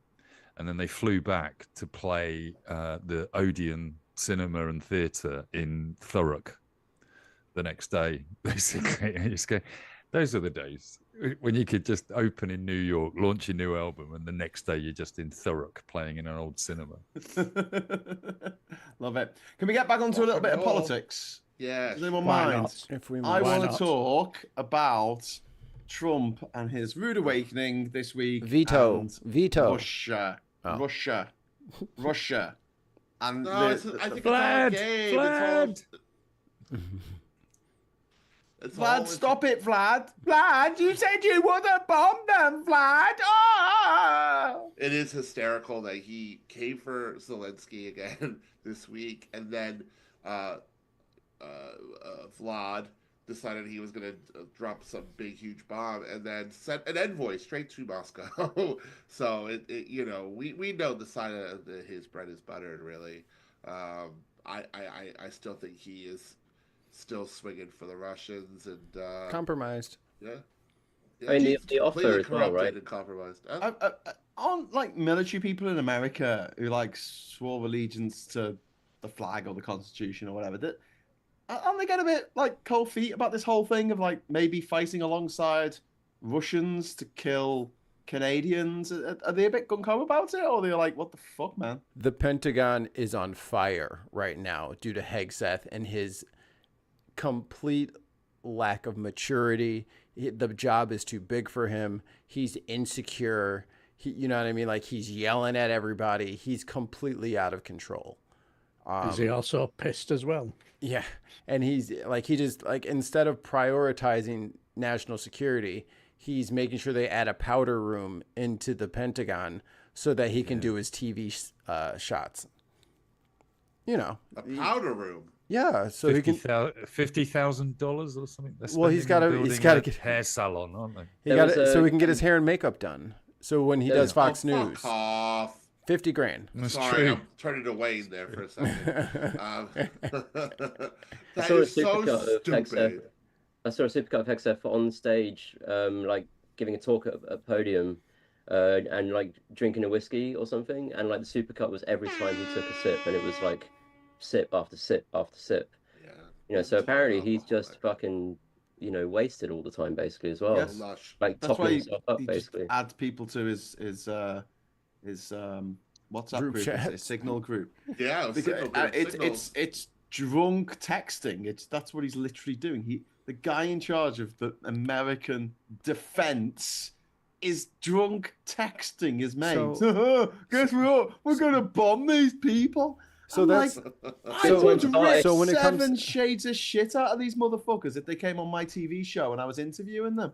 They get interviewed on the TV in America. I've seen the interviews and they're like, would you like to say something to the people, Mr. Hegseth? And he goes, I wasn't drunk. And I'm like, yeah, that's very nice of you. Thank you. And you're like, softballs, they all throw them. How the media, around the world here as well, treat all these people as if they're legitimate, sensible human beings. It's just bonkers. Because they're not. We've got to be fair and balanced. Got to treat them all the same. It's like, but they're not all the same. Yeah. Some of them are stupid, and we have to show them that they're stupid. We have to show the people. Yeah, that some of them are not smart. I would love to see a presenter just kick off on a politician on this side of the Atlantic or the other, and just absolutely say, no, you just lied. Sorry, stop. You just told a lie. That's disrespectful to me. It's disrespectful to everyone who's watching this. I want you to apologise, or we're not going on with this interview. Well, leave it hanging Victoria Derbyshire done that recently on Sky with Victoria Derbyshire's quite good. Morons. Yeah, but she's not been like, get out, I think she hasn't gotten indignant, but she's been letting them use their own rope, if you know. But that's what they do. I'd rather they just gave them down the banks and said, "How dare you come on my show and lie to all my audience?" I would like also. Sorry, I think Ian Dale did it recently on LBC with that weirdo that is the UK sort of like Trump. Oh God, yeah. I can't remember his name. But them's the brats. Ian just went, "That's absolutely rubbish," and then the guy, in true MAGA fashion, tried to dictate the terms of the interview, and Ian went, no, this isn't your interview, this is my interview, and I will interrupt you if I want. And the guy was like, well, okay, well, we're not going to do the interview. And Ian went, okay, then. Anyway. I don't think it was Ian, was it? It was Ian Dale. It was the guy old in the one? afternoon. Ben. That's Ian Dale. Because I thought it was Gorkin, and he cut him off. Yes, that guy. The weirdo. The weirdo Trumpian. Yeah. I don't think it was Ian Dale that did it. It was Ben Kentish or somebody like that. I think Gorka. No, it was Ian Dale. Oh, okay. But I remember listening to it. It was in the evening. I was cooking dinner. Who's the guy right before James O'Brien? Oh, Nick Ferrari. Fascist Ferrari, yeah. The Nick Fash. reform lover. He is so up reform's He did that. Butthole. He did that to somebody too, where they wouldn't answer all the time. He's where they wouldn't answer his question directly, and he was like, "Oh, and goodbye." No, if they are a lefty, if they're a left-sided politician, he's rude as shit to them. Absolutely terrible. And then if they are of the right or reform, he softballs them. He gives them lovely little questions. Has a little chat with them. He's It's the funniest thing in the world to listen to both. He's a Rush Limbaugh. He's a Yeah. If you do the last half hour of Nick Ferrari and the first half hour of James O'Brien, you go, hang on, which parallel universe am I living in? What radio half an hour ago, this was a massive problem, and it's funny. And now it's James not. O'Brien, for the first hour of his show, always digs at Nick Ferrari. Always makes a dig. Never directly says anything, but basically something he has said in his narrative throughout the whole show. I'll shut up. I was glad to actually hear James O'Brien for the first time ever do a call in about trans issues last week. First time ever. He normally shies away from it. The James O'Brien defense. Trans issues aside. Yeah, he actually was. I think he was actually starting to understand the issues that properly. Those callers were amazing. The trans callers who called in were so good, so eloquent, so calm and measured, clearly upset, but being able to put their case forward. And then when the TERFs called in, they sounded like the maddest bastards you'd ever hope to not and meet he again let them hang themselves. Whereas Sheila Fogarty, on the other side, God, she was awful. She was a complete TERF about the whole thing. Yeah, she's super TERF. She's like, I just don't want men in women's spaces. I'm like, well, probably because she takes up so much of the women's space. No one else can get in. Did you see the wonderful exchange between Dawn Butler and a conservative politician on Simon television? Clark? That was amazing. And she shut him up, and it was wonderful. So the guy brain farted in the middle of that whole exchange. His brain went glitched. With the trans man. She was Dawn Butler, Labour MP, was trying to explain to this Tory dickhead. Who was it? Scott, who was Simon Clark, I think, wasn't it? Simon Clark. She was saying it makes it more dangerous for women because there are trans men who are biologically women, if you want to define it like that. They were born women, and you're going to force them to use the women's toilets. And so it's a lot easier for predatory men to say, I am a trans man. And this Tory MP, he just sort of shut down. He was like, well, he said it first. But that's what we're talking about. He was brilliant. He said, but this is it. We don't want biological men in women's spaces. And Dawn went, of course. But we're talking about trans men, females who have turned into men, who have transitioned to men. They will have to go into women's toilets. And he just went, glitch. Yeah. I mean, this is like Mitch McConnell did, when he sort of when Mitch McConnell decided that he was going to, he was updating. Go into the netherworld. He had to update. And then it was a little circle going round. He didn't know what to say. He lost it. He malfunctioned completely. It's a classic example. This is the argument that we keep putting forward. Sorry, Josh, that we keep putting forward. And so I'm saying it runs both ways. TERFs forget that trans men exist. Or when they do or acknowledge trans men, they just called them females that have mutilated themselves or regaining male privilege. So they're almost all right with that. I think it's time. Strange. I think it's time for a curveball. All the trans men should get on board with the bill and say yes. Yeah, they are. Just to creep them out. Yeah. Some trans men are saying, I'm going to grow my beard like a motherfucker now. They're like, we're going straight into those toilets. We'll go into the toilets. And the thing is, just like Brexit, just like everything else, that it doesn't affect the rich. Because J.K. Rowling doesn't need to use a public bathroom. She will never have to use a public bathroom for the rest of her days. Unless she can pay people to carry around a fucking porta potty for her to piss in. That could be hers and made of gold. We give her a curse that makes her pee constantly. Darren, go get my alchemy books. I've got an idea. We had the super chat in a while ago from Kieran Cross, and thank you very much for the super chat, mate. That's very kind of you. I thought he was called Pete Kegsbreath. Well, Kegsbreath. Kegsbreath. Very good. Yeah. I'll say, Graeme, did you watch the ministerial statement this week about the trans thing? I watched the debate on Tuesday, was it? Yeah, at like 5:30. I found it incredibly frustrating. But there were one MP, she said something that basically it were Dame Meg Hellier when she said in one of her constituencies, she transitioned in the 70s, and she's used women toilets longer than she's used men. And she basically said, well, where does she go now? And I thought, well, that hit home for me. I think. Yeah. And Dawn Butler stood up and said some good words. There was a few Labour MPs who actually. Well, they give her more of a hard time than the Tories, didn't they? Yeah, they did, and it was weird for the Prime Minister's questions, how the pundits all started to go, well, can it be bad enough? Yeah, I just saw that. That is hilarious. This one. And it was just like, why? Because she was more transphobic than he was? That's ridiculous. Yeah. Just don't know what a transphobe she is.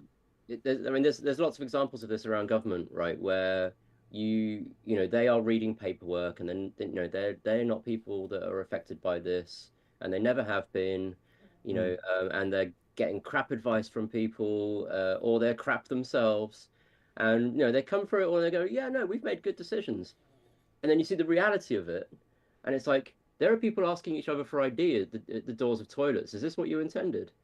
And this is just like a really in-your-face example, where it's affects a already attacked community of people, of stuff that is just fucking every time with every policy as well, right? This is just symbolic of the way that government is done. They do not involve people in their policy making whatsoever. And this one, I think, because they've made it in the headlines for so long, could really blow it all up. They have made this a headline story themselves. It's, but they just needed to watch Ally McBeal and work out that we need toilets that we all share. I mean, it's like, again, show my age. But I remember Ally McBeal. Yeah. There's a good argument for that, just because of the inherent sexism of architecture. All buildings have to look like a giant penis, and there has to be a queue for the women's toilets because all architects are men, white men usually, and that's why we built the same buildings everywhere in the world. Spaces for men to utilize the facilities than there are for women. Always. Yeah, always. It's funny.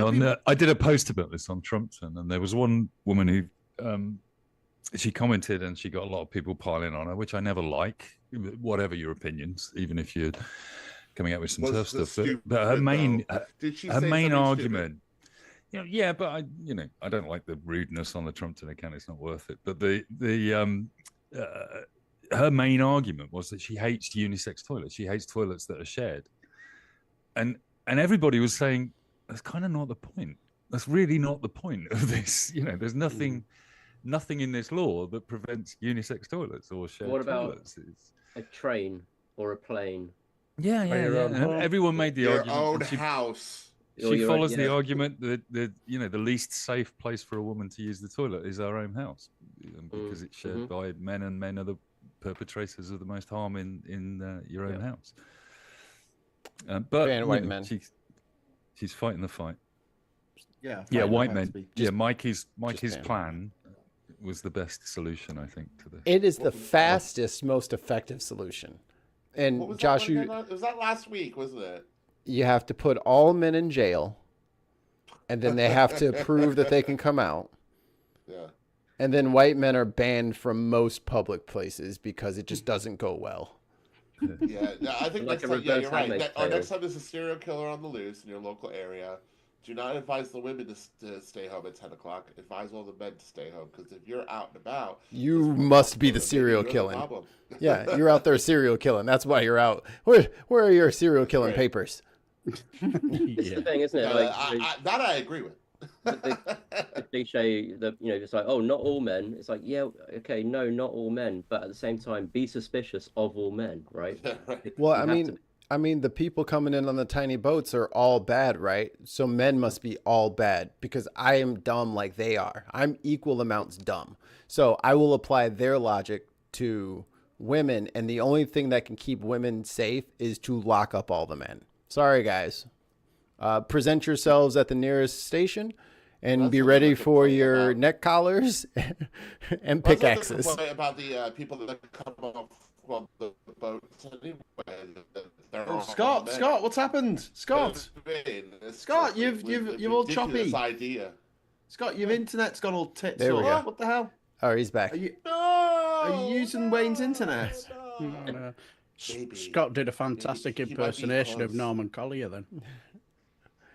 Oh, well, I apologize. It's all very smooth here, so I don't understand. Ooh. But what about the connection? This episode brought to you by our friends at Manscaped. Yeah, I had a shave earlier. Yeah, no, I've had no internet connection issues on my side, so I don't know what happened. Can we talk a little bit about Trump and Putin? Since that was the title of this, is that basically if Putin commanded Trump to shit in his pants, Trump totally would do that. Because this is just absolutely disgusting what's happened. This level of bootlicking, cowardice, betrayal. Trump says he's making peace. He's not. He's making excuses for fucking genocide.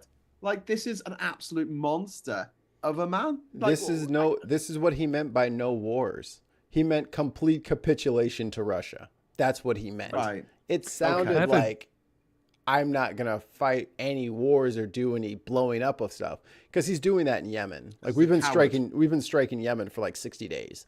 So they're getting bombed to pieces. He still has no like Warhawk blood on his hands. People still just act like, well, they were blocking the trading routes and that's what has to happen. But he said he wasn't going to do any of that. And he's doing it anyway. And he's still sending over arms, and the war industrial complex is churning along just fine. So clearly something didn't stop. But the thing is, chances are they'll be just basically reading whatever he puts on Truth Social, won't they? All his minions. Yeah, but the minions are grown up, and this is so 1984. One of the big plot points in 1984 is there's three big groupings, isn't there? There's East Asia, Eurasia, and Oceania or something. Oceania, yeah. And they're at war with one of them, and then towards the end of the book, they're at war with another one. And it's like, no, we've always been at war with them. Yeah, exactly. That must be what it'd be like for these rednecks in America who were like, I hate the Ruskies, girl. They really annoyed me in the Cold War. And now they're in their 60s or 70s, and they're like, oh yeah, the Ruskies, they're our friends. It's Canada that you got to keep an eye on.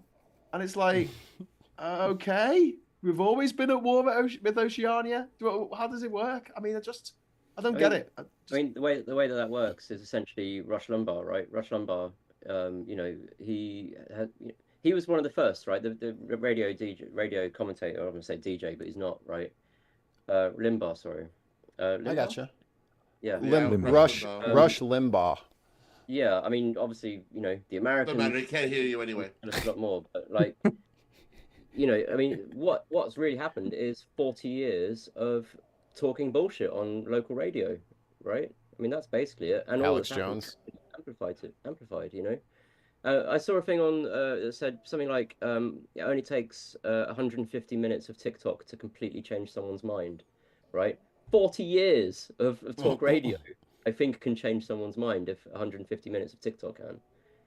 And that's the plan, isn't it? I mean, this is why they've been buying up local news as well across America. It's why they've been killing local news here. It's like Graeme said earlier, it's 20 years of YouTube this year, isn't it? So... And everybody talks about it like it's a new phenomenon that's been eating away at people with its algorithms, but it's been going at it for 20 years. If you look at the homepage of YouTube in incognito mode, you'll see exactly what everyone else sees, basically. That's a good idea. Let's see. Yeah.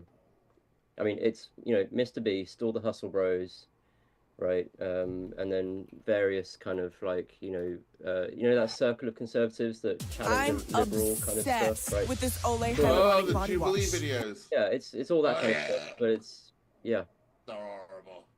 You know, and then what's that one guy that's been running around the universities this week? Charlie Kirk. Charlie Kirk. Yeah, I mean, he's one of the original. I mean, yeah, he's Turning Point. He's the founder of Turning Point, and you know He's the founder of Turning Point, Hitler Youth. Yeah. Charlie Kirk. Cool. So he allowed freedom of speech, didn't he? He took a load of difficult questions on campus, did he? Yeah, he challenges. I've only seen one difficult question he was confronted with, and she was hustled off by his bodyguards. Yep. Did you see also Tim Pool was in the White House press pool this week? That was hilarious. Yeah. So who's Tim Pool? So Tim Pool is one of the YouTubers that was funded by Russia. Evidence in court that they were funded by. Right, I thought so. Okay. The Russian government. Is he Canadian? 10 of them altogether. Is he Canadian or no, some he's of them? American. He's definitely American, but there was a load of Canadians involved in it, weren't there? He's definitely not bald. Definitely not. No, just he wears hats for other reasons. For other reasons. Yeah. I do have hair under there. It's just laid down. Yeah, I don't have hair under here. It's like you said earlier, Graeme, in terms of where was his suit?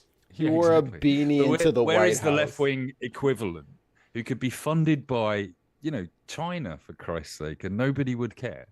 Well, this guy is funded by Russia, a right-wing idiot podcaster who wants to build a skate park, and he gets to go into the press room. How dare you, Mike? He did build a skate park. You fix your words. I'm not sure. We never opened to anybody, did it? The moment Nazi it's on his property. It's his. Yeah. The moment Nazi Barbie started doing press briefings, she said, "We're going to bring independent media and not traditional media," which basically means we're going to bring all the right-wing shows in to ask softball questions. Yeah, that's what they're going to do. Boy, didn't he give her a softball question? Can you tell everybody to be nice to us? Yeah. Tell them that they should be nicer to us. Teacher. There are obviously, you know, left or progressive or whatever people that are getting good coverage in America, but the business model is different for them often, right? So it's much slowly so the business model, if you're on the right wing, is basically Russia gives you a load of money to slowly drip feed disinformation without you realizing it. There's no one to do that on the other side. So the business model on the other side, as you all know, because you know you're YouTubers, is that you're supported by real people, and that has to be organic and it has to be true and honest. People watching this. So you just spend all your time begging people for money and setting goals and saying, "Can I have more super chats, please?" And they'll say, "Great, you've had enough super chats today, you greedy bastard." I'm like, "Yeah, but I don't get any tomorrow because I'm not doing any shows." But yeah, anyway. There was, I mean, the biggest one, obviously, Hassan, right? Hassan Piker, Hassan Abi, and he does very well because he's a machine. Just like Graeme, you obviously do hours a day as well, right? And it's it's like, but you really do have to put the work in. Because there's no one coming along to give you a load of money. No. Unfortunately not. Apparently, George Soros is supposed to pay us all. I've been waiting 9 years. 9 years are we waiting for that check to clear? Stack of checks. Amazing conspiracy that we're all in his pocket. Yeah, because we wouldn't just do this naturally. Do you know what I mean? But the annoying thing is that there's no bots doing what we do. But on the right, there's bots. So I don't know why people who aren't getting paid fucking bother. Like, why do they bother? Josh, something that I mentioned this afternoon when I was talking to Phil, I had a refuck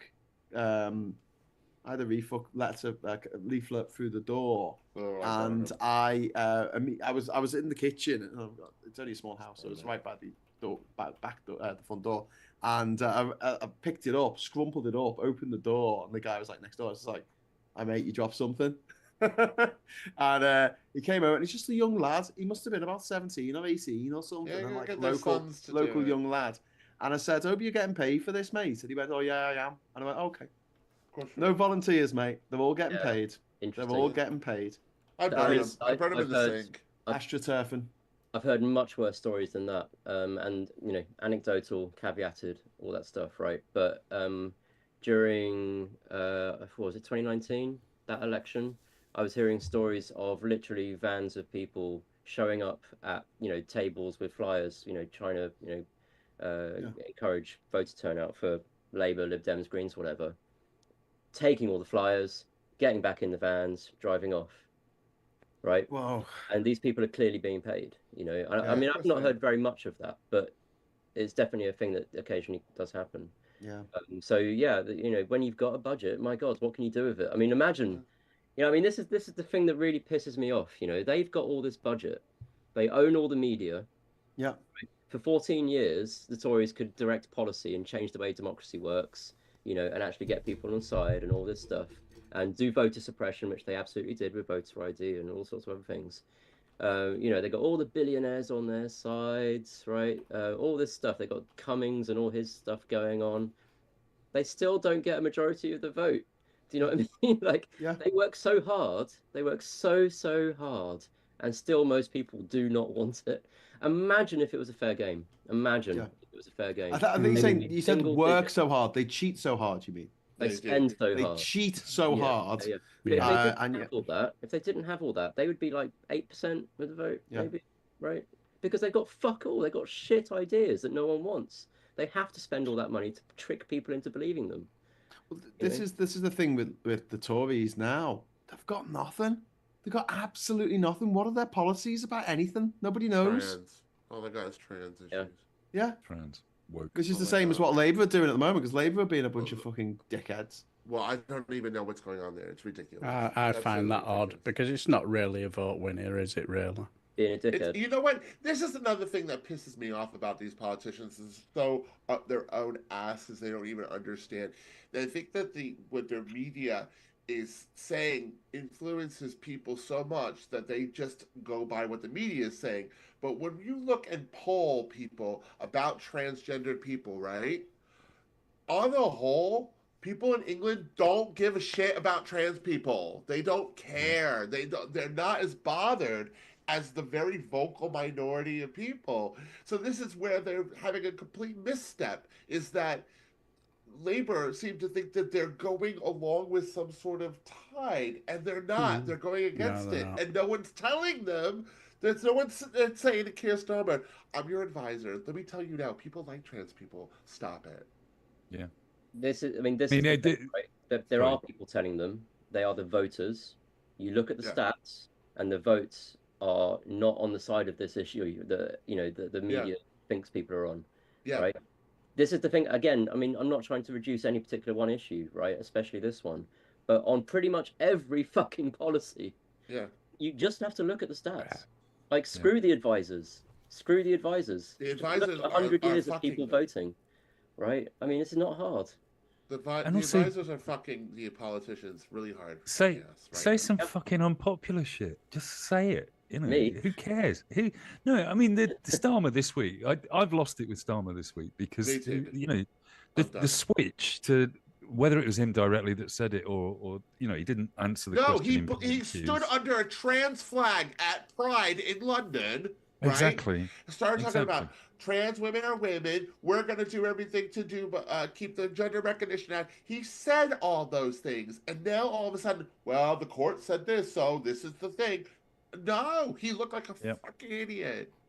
And then he's got little Ron Weasley streeting running around going, hey, we won, shut up, we won. Yeah, that stupid, stupid traitor, that stupid scab to the gay community. How dare he? Do you know what I mean? And he too was saying the same thing before the election. He too was saying the same thing about trans people before the election. Trans women are women. Trans men are men. He said all this stuff. Now it's all changed. And because somebody is ill-advising these people. I'll tell you something though, Scott. And I mentioned this to Rachel the other day, and I know it perhaps comes across as controversial, but within the local Labour Party, I have seen, and I have had stand-up rows with a certain aged women in the party who are TERFs within the Labour Party. 50-year-old women are TERFs. So when not all 50-year-old women. No, not all post-menopausal women. Hashtag not all women. I have had arguments with some within the Labour Party, and when Keir Starmer came down seeking election as the leader here, the two issues that he talked about were trans rights and the anti-Semitism within the party, because those were the two big issues in Brighton and Hove. And this is Brighton and Hove, and the Labour Party had an issue with trans people. So within the party itself, I think there's pressure. I don't think it's entirely coming from the media. I think there is pressure from within the party, because I think a certain faction within the party, feminists over the age of 50, 60, who have been mobilized on this to be weapons. So I think they're dealing with it internally and have drunk the JK Kool-Aid, definitely. I was going to say, I mean, the really frustrating thing is that it is very possible to be a feminist and a trans ally at the same time. Yeah, of course. Right? I mean, it goes hand in hand. I can't believe that needs saying out loud. But you can't be a feminist and a transphobe, because it just doesn't work. And I would like to say, before we go on, hang on, Scott, before we go on, please. Reverend Kathy is as a postmenopausal woman, I resent that.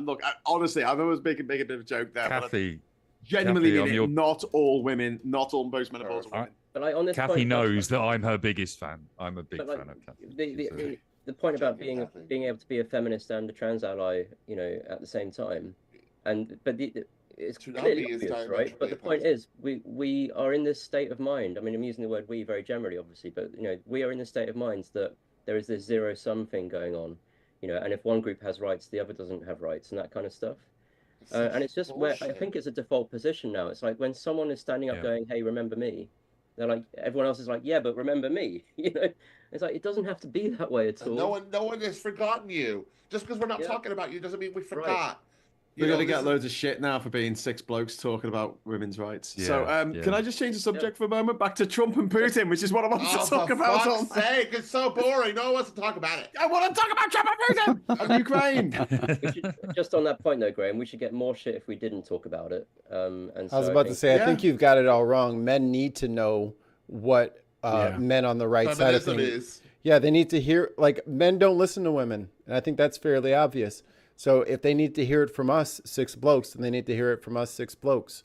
Like, I think we shouldn't run from the conversations. As long as we're being respectful. You just don't want to talk about Trump and Putin, do you? No. Dude, really?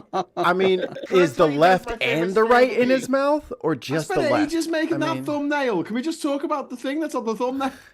You know damn well you AI. Story of the week. You chat GPT the shit out of that thumbnail. How dare you? Scott, go on. Scott. Story of the week.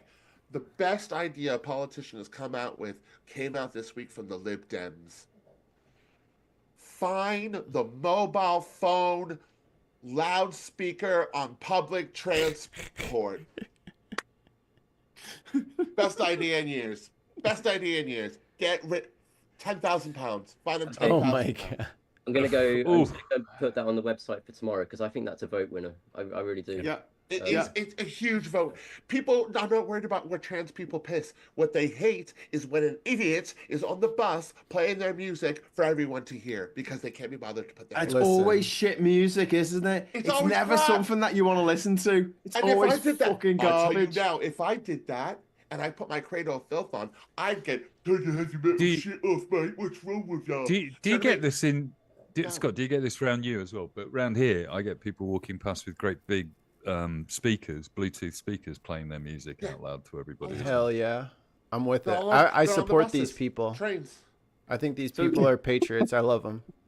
Two things. I mentioned this on the show the other day because it was on the front cover of one of the newspapers that the Lib Dems wanted to do this. If someone is having a conversation on the phone, on the train, out loud, on loudspeaker, join in their conversation. Say, they want hiya. you to. Hello, how you doing? And they're like, who's that? It's some bloke on the train. All right, mate, are you all right? What kind of panties you got on? Mate, this is a private conversation. What kind of drawers you got on? Laugh. Yeah, no, it's not private. You're doing what you public. wearing? It's not private. What you wearing? What's your feet look like? And the other thing to do is if someone's got the Make it awkward. loudspeaker on full and they've got the windows wound down, you're walking across a zebra crossing, just start to dance. Just start to dance to their music and don't move until they turn it off. Genuinely, one of the things that really gets me is people that are parked and idling. It really does my head in. Oh, there's a fellow who does that outside the school that dropped the kids off. At, he's not idling. The primary school. and he's got some twatty twatmobile with tinted windows and a big fuck off exhaust. Sounds jealous. Definitely not and idling. it's got like a sticker on the back, like making fun of Greta Thunberg or something. And he positioned Yeah, himself she's a outside nerd. village, primary school. He is a wrongin'. He's getaway car. Smoke coming out the back, and he just idles. He just sits there. And he had 5 kids at 16. He's just picking up his brats. Well, yeah, sure. And he's very but- cool. You're But, just jealous. You're just jealous because you're like over here like taking public transit, riding a bike and shit. No, dude. 4 miles to the gallon. And yeah, this is a Japanese engine. It took a lot of work for me to make this thing fucking inefficient. And I somehow managed to do it. and put so much dirt in the engine that the smoke comes out. There's honestly, so much gas in every cylinder that I had to put 16 intakes on this bitch just to pump air into it. But Just to get on to Trump, Rachel Reeves has been saying we should be accepting American cars over here now. Like we can't afford the petrol for your cars. Yeah. Here's And the we other can't get them problem. down our streets. I was They're going to say too they big. don't fit. We've got little Needs to windy go. little fucking streets. She needs to go. So- I'm done with her. She's so fucking stupid. I'm done with her. She needs to go now. She has to go. From the Just go. north. And you know what? She's take care with him. I'm done with the two of them. Yeah? I'm done with the two of them. We need to change the leader. We need to change chancellor. Goodbye. You gotta go. Because every time she talks, she says something fucking stupid. Right? And then when he talks, it's exactly the opposite of what he said last week. I'm tired. You gotta go. It's Something place stirring within go. me, Scott. Is telling me that you're not happy. I think unfortunately, Starmer is stuck in a position where you guys thought that he was something that he wasn't. Yes. And now he is supposed to live up to what everybody thought he was. And he's like, that's not who I am. And everyone is slowly And that coming means he down has to go, from the because high that's of. what the Tories do. Let's do what the Tories do, right? And we It's- get fucking rid. He has to go now. Goodbye. You didn't work out. You have to go now. We're gonna put something more. But I think, but that I mean, to have that traditionally, healthy. that's just not going to happen with the Labour Party, though, is it? It just never happened. But we're not. They hang traditional on Labour to their Party. leaders There you until go. they get Exactly the worst that. election result for 100 years, and then they're still like, Yeah. oh, but if only he was given a chance If- or 2 chances, If you're- 17 chances, it could have If changed the everything. media weren't against him, it'd Oh have been yeah, brilliant. I mean, because If- like the media are usually all gung ho for Labour MPs, Labour politicians. Optimistic nihilist. Before we go on, has dropped a super chat in. Morgan McSweeney and pro-austerity anti-trans groups, gang of spads, have taken over the leadership. Starmer is just his minion, bit in the pocket to the LGB Alliance, another regressive think tank, same for Those West. people. I think that, you know, essentially what happens with, I mean, I'm not inside the Labour leadership team, obviously, all of us are just looking from the outside, and there's lots of indications that we can make good guesses from, right? But I think what's happening is pretty much exactly what happened with Corbyn as well, and that is that they are basically being manipulated by their teams. They're being shielded from stuff and not shown reality, and it's very, very hard to know, you know, who these people really are. And like, you know, like you were all saying, like while they're campaigning their one thing, they might actually be truly another.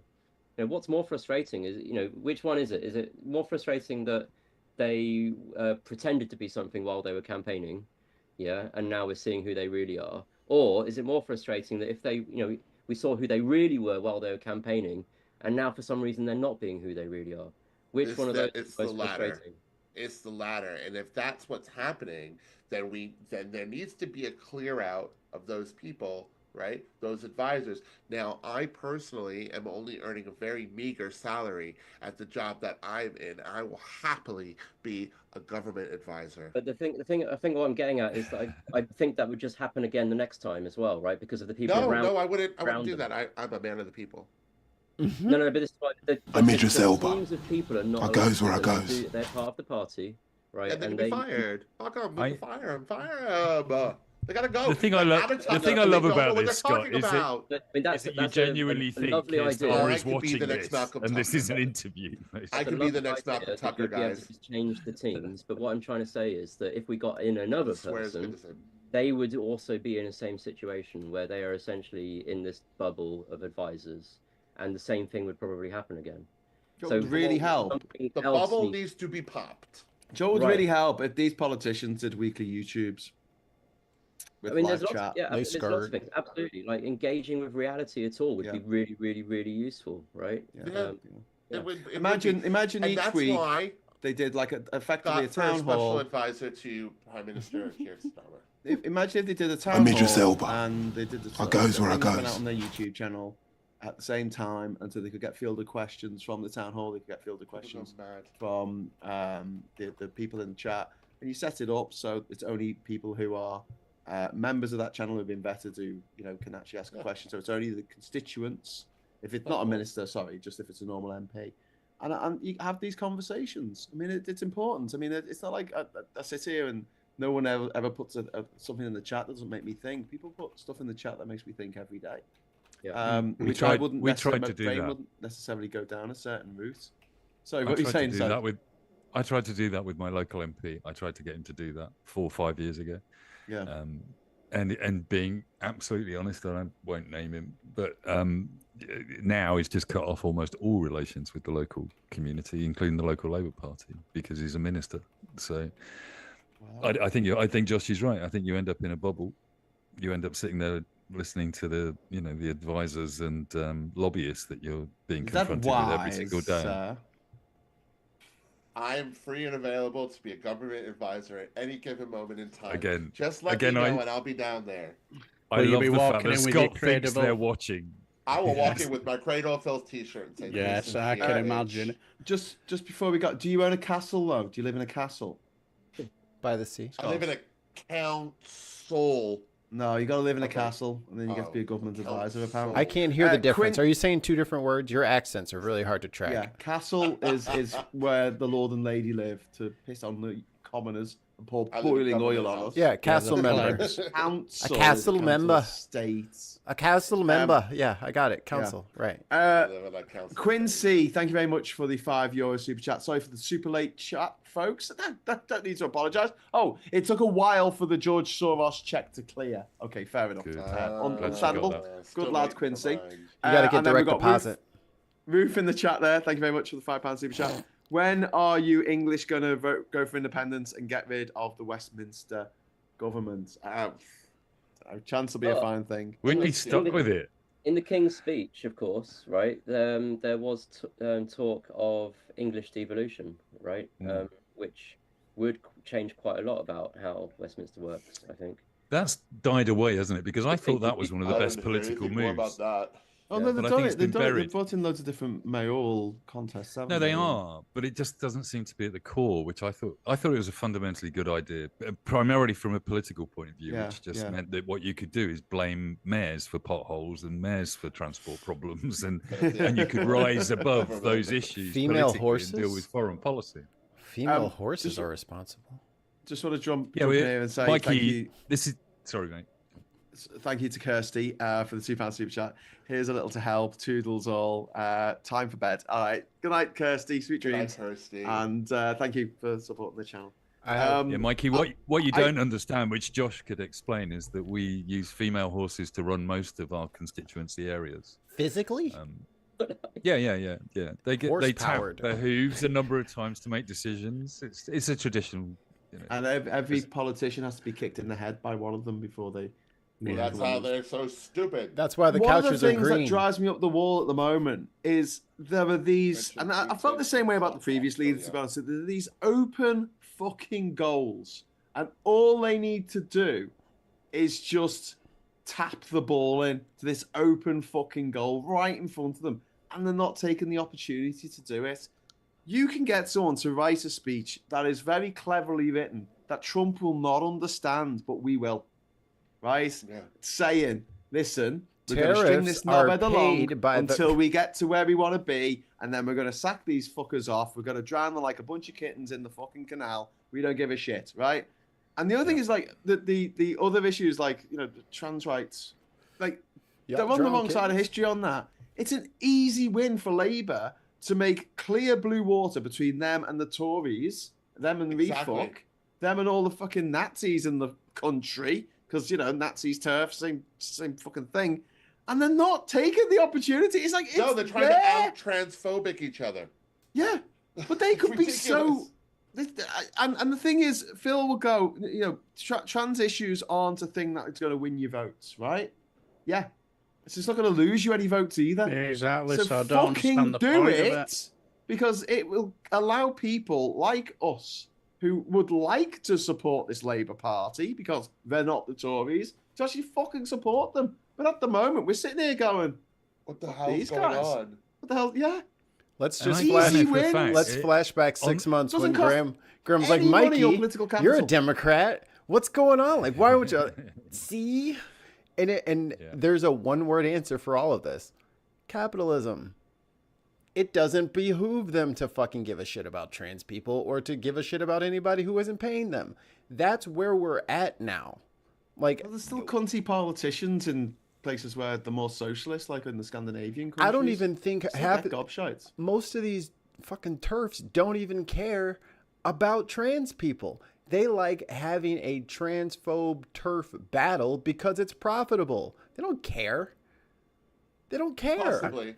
I think the ones who, the 7 people outside the High Court, they did care because they're obsessed. They're really obsessed. They're high on the fumes of bigotry. You know what I mean? But at the end of the day, they weren't even thinking about this previously.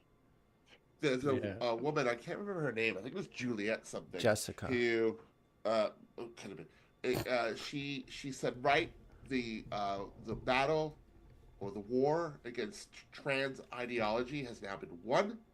We must now all put our efforts into tackling illegal immigration. Yeah. It's like, oh, so racism and transphobia are what? 2 cheeks of the same ass, right? Because, they're just shifting from one thing to another. It was just, She's proving the point, Rachel's point, which is that they're picking on a minority of a minority of a minority in order to get all the hatred aimed at them. They've done it, Because they need an enemy, don't they? Yeah. So a bunch of white women sat there going, 1 in 4 sexual assaulters are foreign. And it's like, oh, so let's forget about the 3 that are English. Again, ban white dudes, and then you'll take care of the 3 in that 4. Right. Then you can work out the, Then we'll talk. Then we'll see if that doesn't have a chilling effect on the rest of them. I think 3 out of 4 men are sexual abusers are white.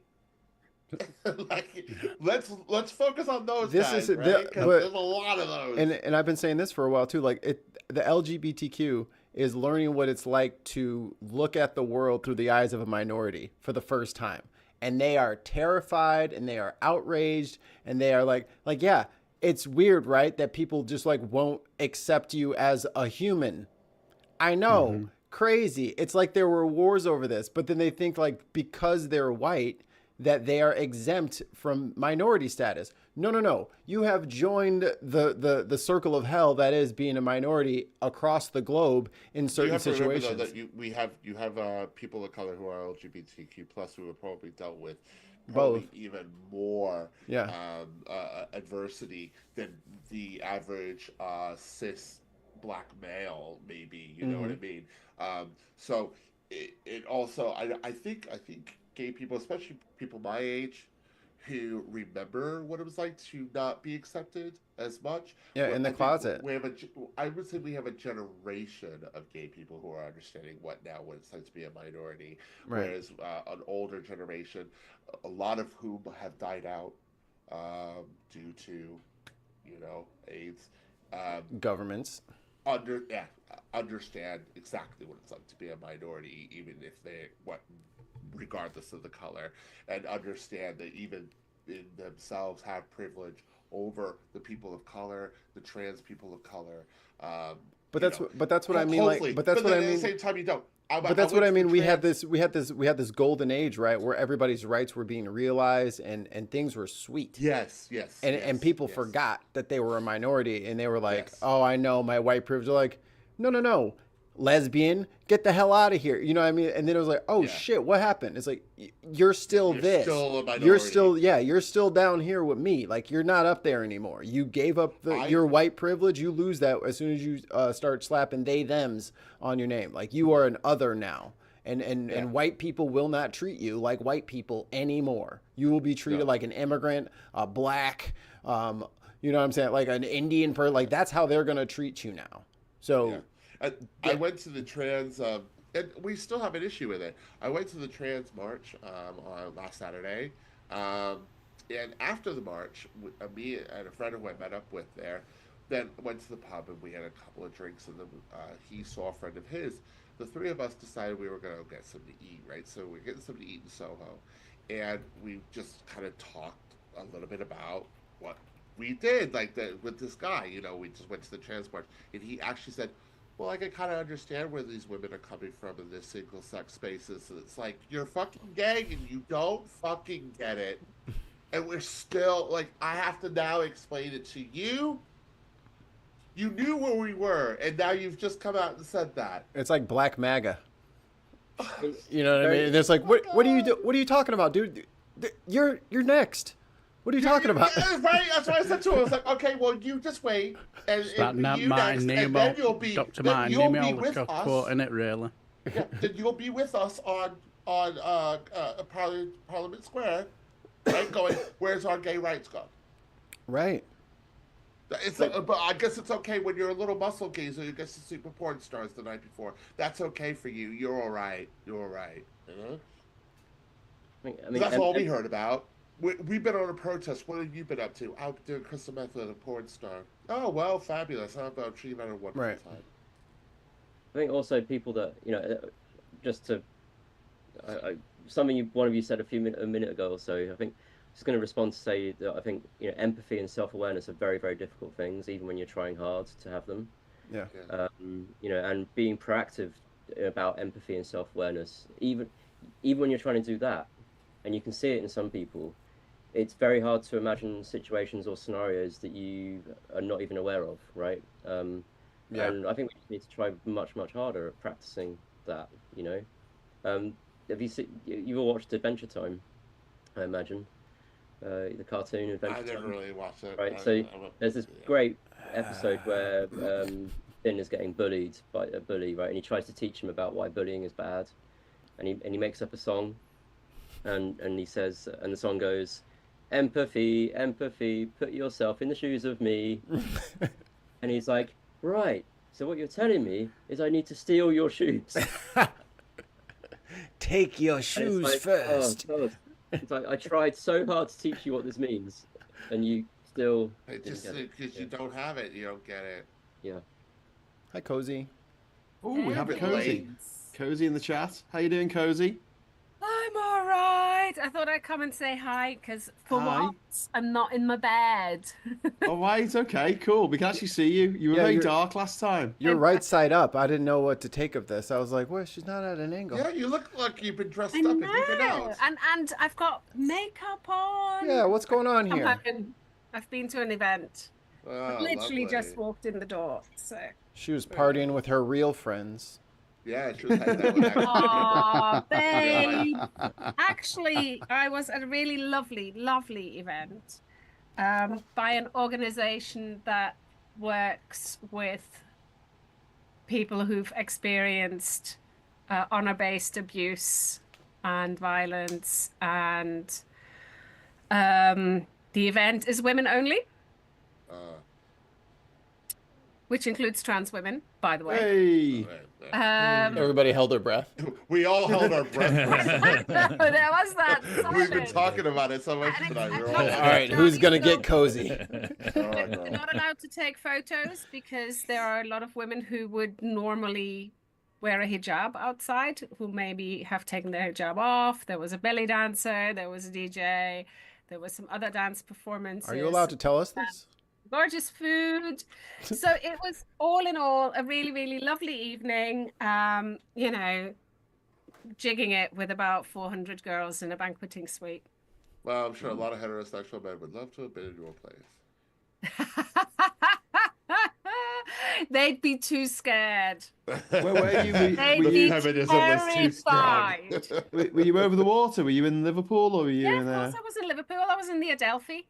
Oh, the Adelphi. Yeah. Adelphi banqueting. We look nice dress, everything. You know. Oh wow. Scott, if you put one mouse in the snake's cage, it's like, ooh, dinner. But if you put 1,000 mice in the snake's cage, it's like, oh God. Yes. That's too many dinners. Too many dinners. That's brilliant. Many dinners. Cozy, we've been talking about how much like a letdown Labour have been, especially over. Oh, don't. Trans rights. Here we go. You don't want to get me started. We've had Scott, Let me pour honestly. the drink. Oh, pour the drink, get angry. Scott's got off on one a couple of times tonight. It's been wonderful. I've got to go off on one. I've got to. Josh has got as angry as Josh ever gets. He's a very cool, collected cucumber. Oh, that's really nice of you to say. I know, but you can tell you get really frustrated when you're like. Show some passions, Josh. God damn it. I was going to say, you can see it. When you know Josh, you'll see when he's fucked off with stupid Labour doing stupid bloody things. In fact, Morgan McSweeney, I'd never really heard of him until I met up with you last summer, Josh, and you were talking about him. And I was like, oh, who is this person?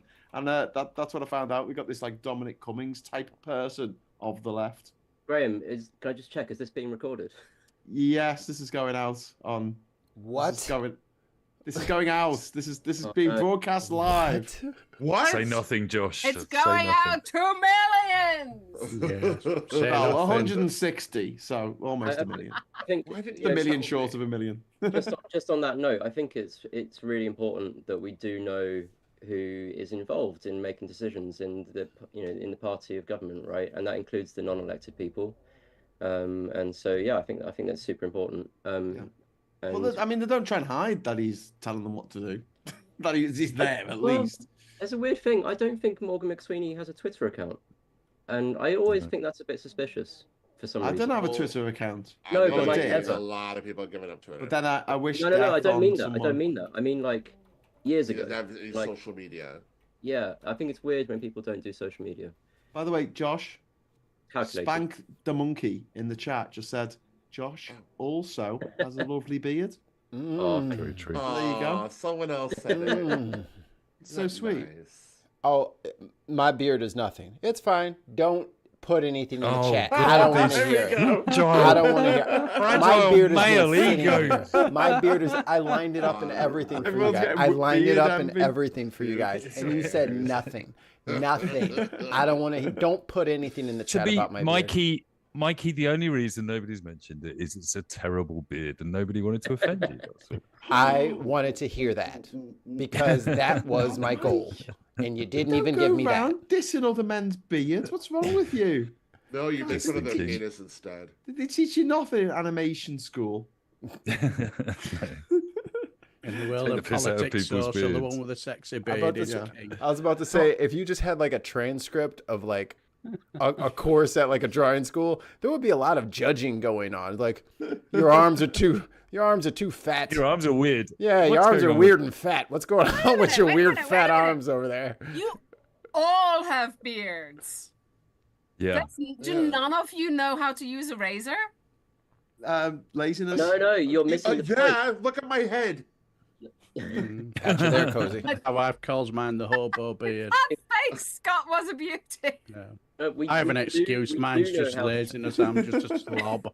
But Scott, is that by choice? Listen. Okay. Why are you changing the subject, Cozy? Oh, you're getting defensive. How I know. rude. Okay. How dare you? Oh, are we having a Michael Fabricant moment? Everyone's had a Listen, drink. listen. But we've all had a nice evening. This is why getting all very Scouse hairist. weddings end in a fight, isn't it? And Kosi came up in here and stirred the pot. Sure did. Sure She got her did. makeup on. She went, I'm stirring the fucking pot on the chat. She said, "I still got earrings in. Let me get Scott real quick. Let's go. Let me go get Scott. Let me go grab Scott up real quick and just start abusing him for no reason. Let me just get all up on Scott. Come here, Scott. Slap you around a little bit. Scott. Fuck his bald ass. Slap yourself a couple times, Scott. Come here. Is that by choice? Smack yourself. Smack yourself. You know how to use a razor, Scott? You Yeah. bald bitch. Yeah, that's what she meant. I heard that too, Scott. That ain't right. She shouldn't do you like that. Exactly She what shouldn't This do is you what I was like gonna say. that. Like often I bet you people got no did. choice, haven't you, Scott? You got no choice, you bald bitch. See, the thing is, if Cozy had said that to me, I'd have said, Yeah, you're right. I don't know how to use it. No, I don't. And I just left it at that. Or what if we just broke into tears? Just like, I've been trying. I've been trying. It's too hard. I can't figure it out. I've been watching YouTube and TikTok, but they talk so fast. And then I hurt myself, and then I get discouraged, and then I don't do it for a while, and then I forget what I learned, and I have to start all over again. Like... That's exactly it. Anyway, I'm crying. That was funny. I got myself and I had to keep going. I think we lost Cozy. She's gone. She's gone. No. She's not going back. Do you know, it was all going so well till Cozy turned up and got all bearded. I told you. Yes. I loved in Rings of Power that the female dwarves had beards because their beards were adorable. I was like, that is a very cute beard on a lady. It was very curly and soft. If this is Discworld, you don't discuss a dwarf's gender. No, this is Lord of the Rings. Lord of the Rings. It was in Middle Earth. Little people. Middle Earth? It's Middle Earth, not Disco. Well, those... I don't like this world. I don't talk about it much. There were no lady dwarfs in Middle Earth, were there? Yeah. Oh, okay. Yes. Who do you think they should? Well, in the Well, I mean, Amazon obviously Prime, there had to be, but you know. in the Amazon Prime version of In Rings of Power. I don't know that one. Oh, okay. Oh, you didn't see it. You should check it. You should check it out. It's a very interesting adaptation of everything. But yeah, you get to see the you get to see I'm the, about 40 years you're talking to a lady. Monty Python, Lord of the Rings. My wife loves that show. Absolutely. My wife loved Rings of Power. Game of Thrones. We love the big epic shows when they come out. She's a fan. You see, Super Tansky gets viscerally angry if you start talking about Lord of the Rings. You can see it just getting like angry and angry.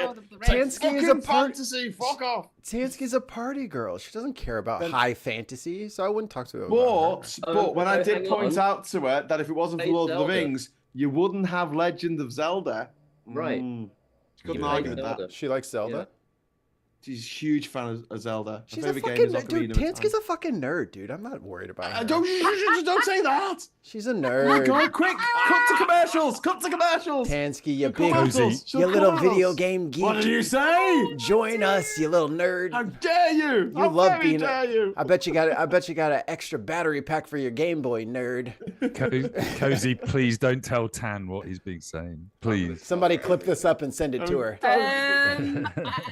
I don't think it's down to me. So I'm not a grass, but I'm telling her everything. Josh, I've been live tweeting her the whole mute. Josh, what do you want to say, mate? Josh, come in. I don't think it matters anymore. Yes. Uh-oh. Are you trying to make a point about beards or Lord of the Rings or dwarfs or something? I don't know. We're supposed to be talking about Trump. I'm fucking Putin. Oh.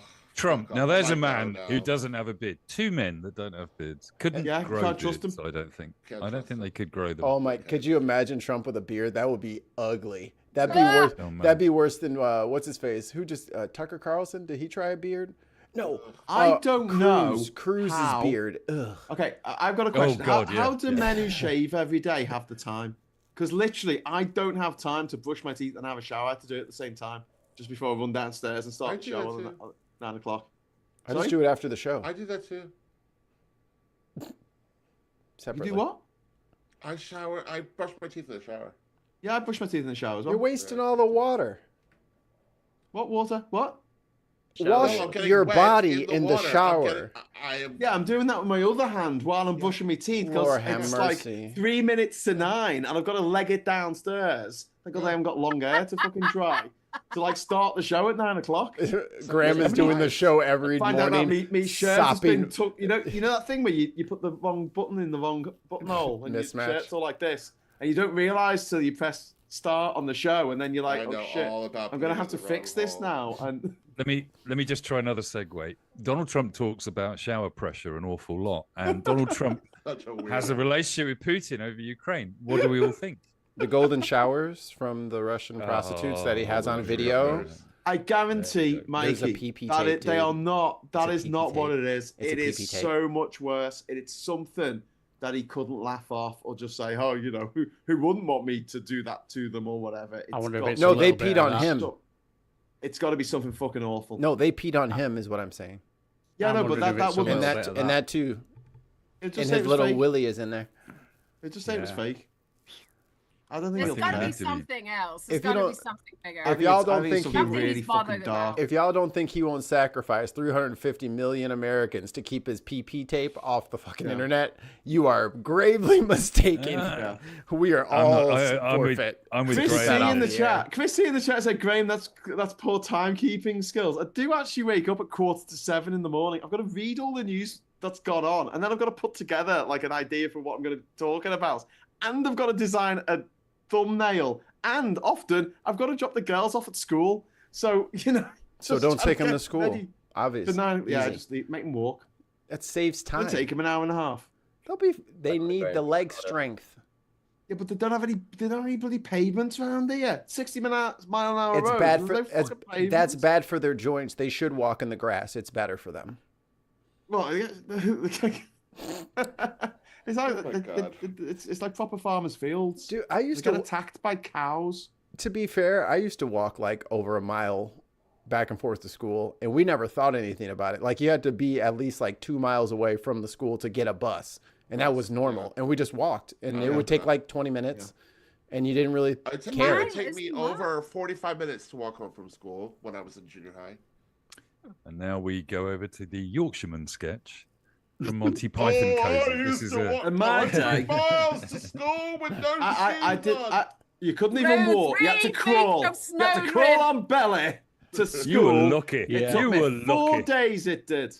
Yeah. Back in my primary school, there was a volcano that would put fresh lava down right in front of the school, and we had to crawl on our bellies through the lava because the poisonous plants you see were above it.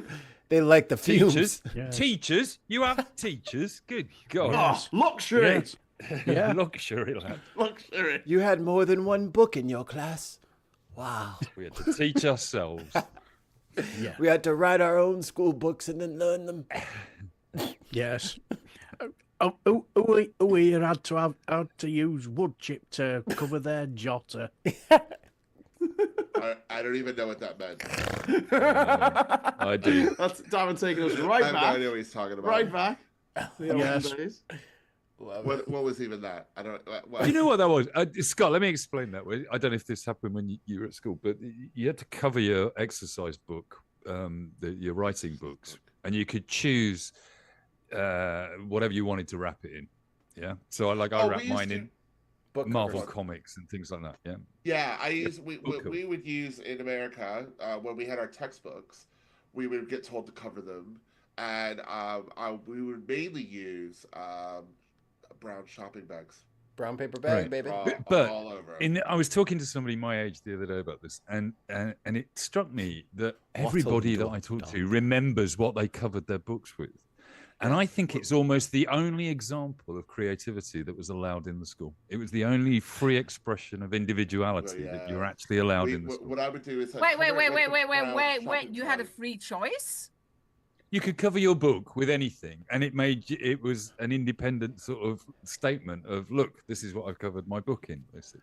All right, everybody, let's see your books. Let's see your books. Looks good. Looks good. Jeremy, is that a human skin? No, Jeremy. We talked about this last week. Take it out. Darren, why have you covered your daughter with Razzle? That's disgusting. Get rid of that. I was just checking out. And Marcus, peanut butter is not a covering for books. We talked about this last week.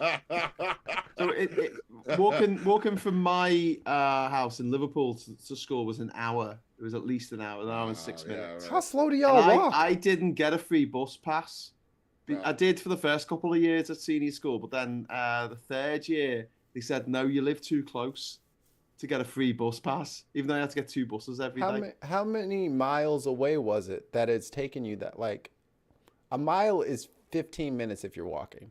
So you're telling me you're like 10 miles away from the joint? Like, no, 3 miles. That's not... I mean, we didn't walk My directly. kids didn't I get was about to bus say, passes I was like, maybe it's when not they as were the more crow than 10 flies miles and there was a away. bridge or something. Like, I don't know. I got a free bus pass. I used to get a free bus pass, and then they said, no, you live 2.9 miles away, and you have to live 3 miles away. It was 3 miles. I got Graham's bus pass, and I never used it. So now you don't get a bus I used it to pass keep my piano anymore level. unless you're in the nearest school to your house and it's more than 3 miles. So you Oh, might right. Yeah, so the school nearest to you might be a complete zoo, and for that reason you go to another school. But if that's like my kids' schools were both of them more than 10 miles away, and I spend in excess of £100 a term on each on bus passes, so £200 a term. I just spent £215 it's mad, isn't it? or £212. Yeah, and you wonder why the roads are all chock-a-block when it's a school run. Well, obviously, it's gonna be, you know. The debate of my life this week. Sorry. Like, how hard is it to get some school buses? Terrible. Well, yes, Mikey, socialism. We need your socialism to come over to our country and have yellow fucking school buses that pick up kids. No, we don't. We have to get the public buses. Public transport. That's dangerous. Yeah, and also, if you're using public transport to go to work and you're a grown-up, it's full of snot-nosed little shits between 8 and 9 o'clock in the morning. You can't go anywhere. You can't move. It's like full of these. You can barely get on the bus. Sometimes gobbing and swearing and being little twats everywhere. It's full of children. And, kids. Yeah, no. The yellow bus system in America is absolutely wonderful. Like, and is that free? Socialism. Yes, socialism. It's part of your school. It's part of your school dues. It's part of your school district. Unbelievable. Your school literally runs the buses. It's funny. I remember playing school SimCity, district, and in the school you had to actually put buses in the school, and it was like a complete anathema. I'm looking at it going, why would you do that? What are these yellow things? I just looked up going the girls to school, and the school is it's an hour and a half's walk along roads that don't have pavements. Hey. And at 60 miles an hour. What doesn't kill you makes you stronger. Walk a little longer. But yeah, we should have. It's interesting that you don't know in America. You don't realize how wonderfully socialist your school bus system is. So can I just ask? Do you have to pay for that? Like, do you pay a set amount each term for the kids to get picked up? It's part of your school dues. Like, so, like when you pay your. I guess I don't know. It's been a while since I was in school, but I think it was like $100 for the year for me as like a high school student, and that would cover like all your. Yeah, no, my mom had to pay a small amount towards bus tickets I would get to get on the public transport when I was in high school. I'd get bus tickets because I was actually going to another school that was on the other side of town, but there were yellow buses that used to bus the kids. Busing is a thing in America where they would bus people from different neighborhoods into other neighborhoods. Sure. To integrate me. Schools. Yeah. But do you, Mikey? Did you say you pay a fee to go to school? Yeah, like public school is like mostly free. But the school district usually covers that, and the school district can raise money. Any number of ways. They can have bake sales. They can ask the schools for money. They're pretty much self-funded. Okay. That would be a lot cheaper than what we're doing at the moment. That's what I'm saying. It doesn't cost much. You only need like 40 40 buses will cover, 30,000 students, because they don't, just the way it works. We just do things so like I just don't understand why. We don't. I've never understood it. Send our stupid politicians around the world to go and take notes. So, like things that they do best. So let me brag on America for one little second. So you got farmland that's no longer going to be farmland. Like it's farmland next to a big city, and it's going to become a suburb. The first thing they do is they clear out all the farmland. Hey, and then they put in a school, and then they put in a fire station and a police station. And then they say, okay, now we're going to code this. All of this is residential that surrounds these things. So then wherever the schools are, the houses are built because the school was planned to be. You know what I'm saying? Like it's not the other way around. Like it's planned with the school in the center where everybody can get to it. And then the buses run in a smooth fashion. That is the way you play SimCity, isn't it? And you know, and it's weird because I've played it all of my life, but genuinely that's not the way it works in the UK. Yeah. Well, no. You do it in the daftest possible way ever. Ooh. As we do in most things. Thank you very much to Ori. Hang on, Scott. Thank you very much to Ori for the £10 super chat. Have some money for your troubles. Thank you. I mean, thank you, but I mean, I think you've got more troubles than I have at the moment. Jesus Christ, with everything going on in this stupid country. Chuckling as I listen to you all in the corner of an airport before I regrettably return to the UK. Take a look at my situation and hopefully... Where are you returning put us on to the speakerphone. UK from is what we want to know. Play it loudly. I think Ori said she was in Japan. Correct me if I'm wrong, Ori. Tough break. Wow. Take a look at my situation and hopefully get back out again. I mean, some of my trans friends have been talking about moving to Ireland. You got freedom of movement to Ireland. You can go and live there if you want. Graeme, I have a breaking announcement. I have a breaking announcement. The Bin Podcast has super chats available for the first time. Oh my God! You got 1,000. Woo! Yeah! Woohoo! We did it. That's pretty cool. We did it. That is pretty cool. So blow our minds, if you will. Congratulations. Amazing. Now you can afford the fees for your school bus, Mikey. Guys, it's at midnight. Oh, there's not going to be school. There's not going to be school by the time my kid goes. Did I help with like my 8 different channels that are subscribed on? What are you talking about? Those were all genuine, organic viewers. How dare you? Yeah.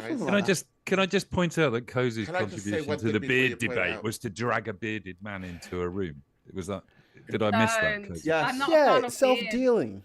What? Tom's got a beard. How can you not be a fan of Tom's lovely beard? Well, he didn't when I fell in love with him. Oh, we're hitting on a domestic here. We should move on. Bye, Scott. Your point. Guys, I gotta go. Bye, Scott. Oh, Scott. It's 12 o'clock. I gotta get up in the morning. I'm cutting air in it. You what? Cutting air, mate. Cutting air in it. You cutting there? I'm cutting air. Why are you cutting there? I'm cutting air because I'm trying to be a barber in it. You. She's gonna make fun of you again, Scott. Run! You're walking into it. Go. Run, Scott. She's about to volleyball spike you. Don't do it. I'm so sorry, but Scott, I love you, my darling, but you lined it up so nicely. She's about to say it. Why do you think I like barbering? I get to play with hair again. I don't have hair to play with. I get to play with other people. I'm Idris Elba. I goes where I go. Slightly disturbing. Oh, we have a super chat from Politics Social, £2.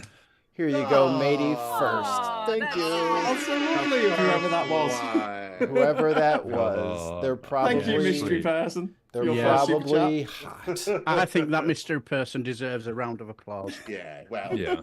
And a good shellacking. Who was it? Sorry, who was getting off? Who was going? Scott's frozen. I think he's gone. Look at the picture he's frozen on. Is he frozen for you as well? Oh my God, it was all Jacob's ladder for a moment there, Scott. It was like the screen. Fucked up. I love you guys. Looks like from Quake. All right, take care, mate. Bye, Scott. Sweet dreams. Sweet dreams. Sweet dreams. It is midnight. It is the witching hour. Scott is Scott still there? Yeah, he's gone. Ori, Let's talk about him. £5 super chat. Thank you. Yes, it was Japan. Best 2 weeks of my life. Now back to hell. Oh, I'm really sorry. I'm really sorry. But there's a lot of support that has come out. Ohayou gozaimasu. Ohayou gozaimasu. Ooh, that was quite impressive. She said good morning.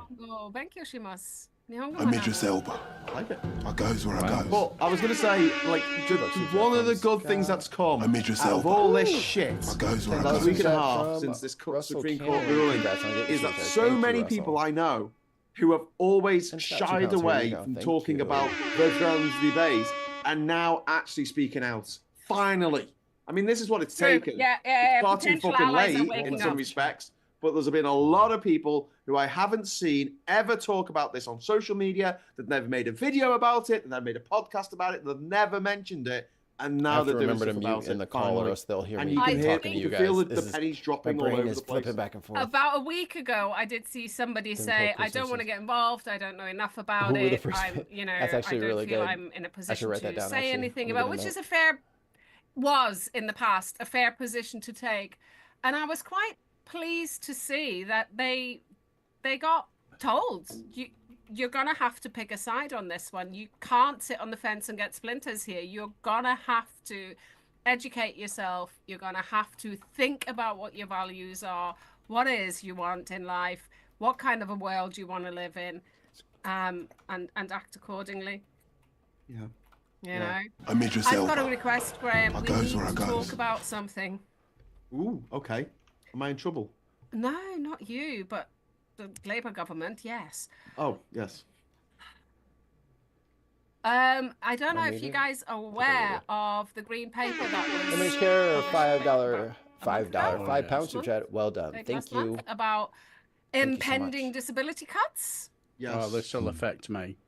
Oh boy, oh boy, oh boy. Yeah, you and 90% of people in receipt of PIP, 90% of people on the low rate are going to actually lose PIP, lose that income. The problem is not only that, you've got to think in terms of families. So you might have a family where one person's getting PIP, another one is getting carers allowance. Whoa, Tom's there. Yeah.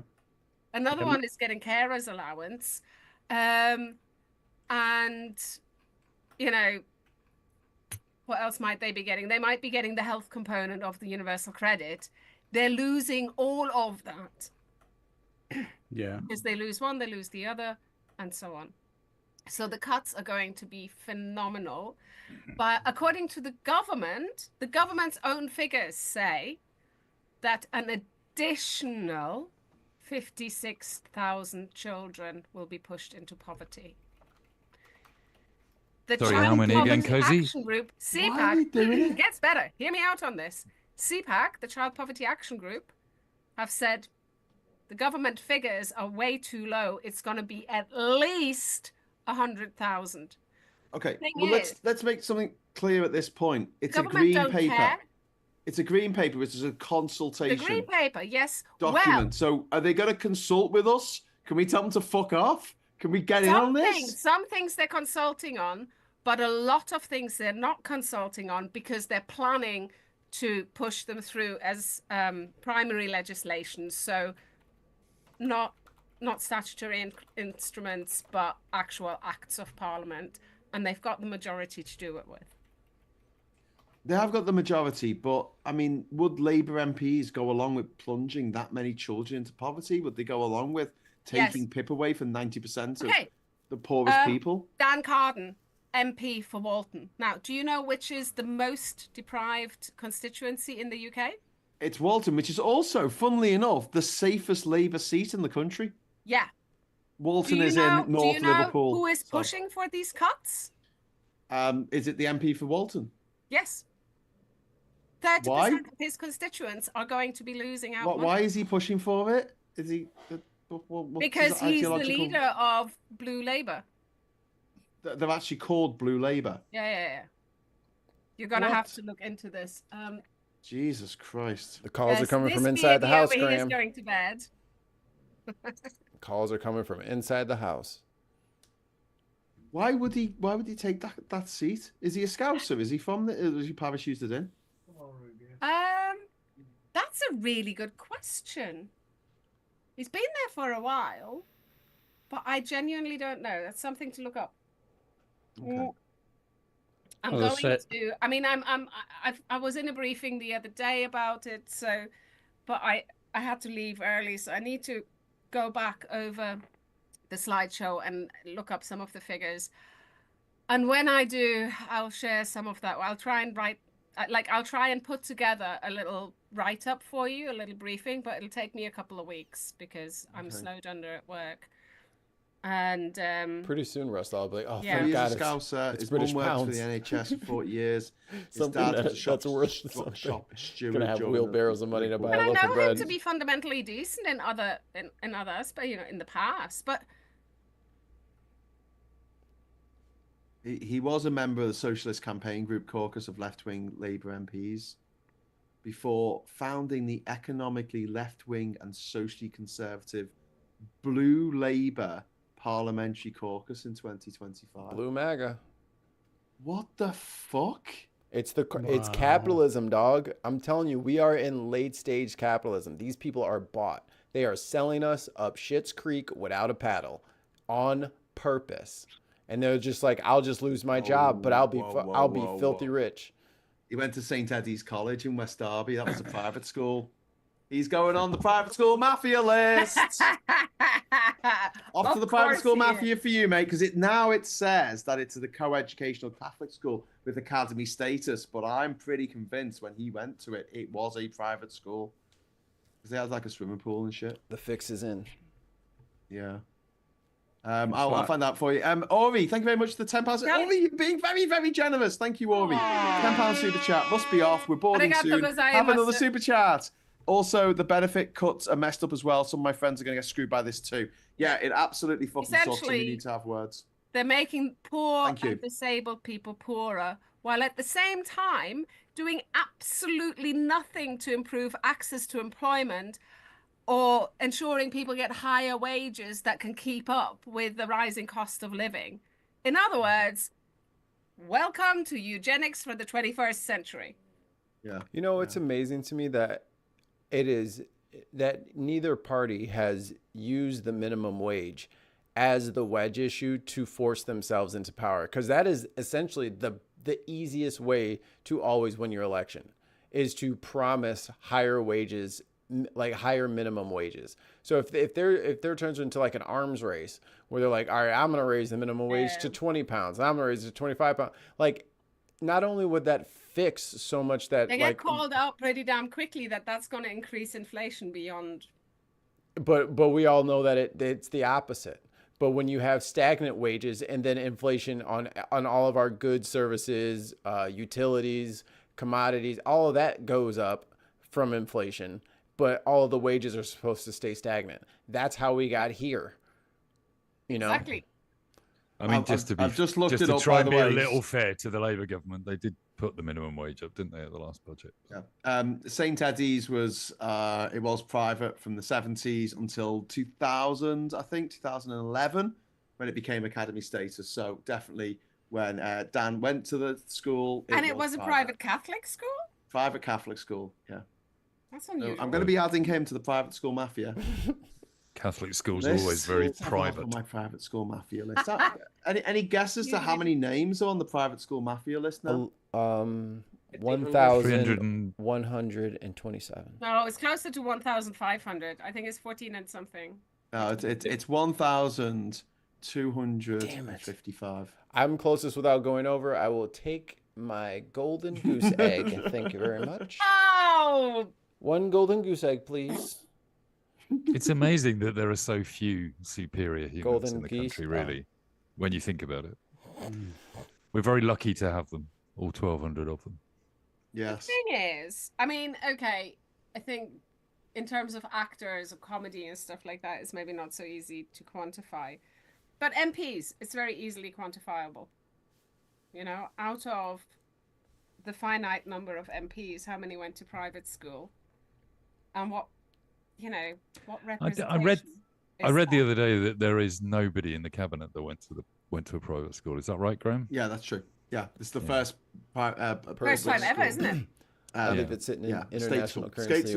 I mean, technically speaking, Keir Starmer did go to a private school, but became private while he was there. So he finished his education. He had to pay for it. Slightly different. And also, there's quite a few people who got in ways that are going to take decades to recover from. That they allow kids his plan is not going to get into the school, so they give at least one. So what it's going to turn into is we're going to have to go back to the way things were, and it's going to take us forever to dig out of this hole. They can legally get away with. There's not going to be a bailout that's the number of subtitle movies that show at cinemas. We can't afford it anymore. It's the minimum they can legally get away with.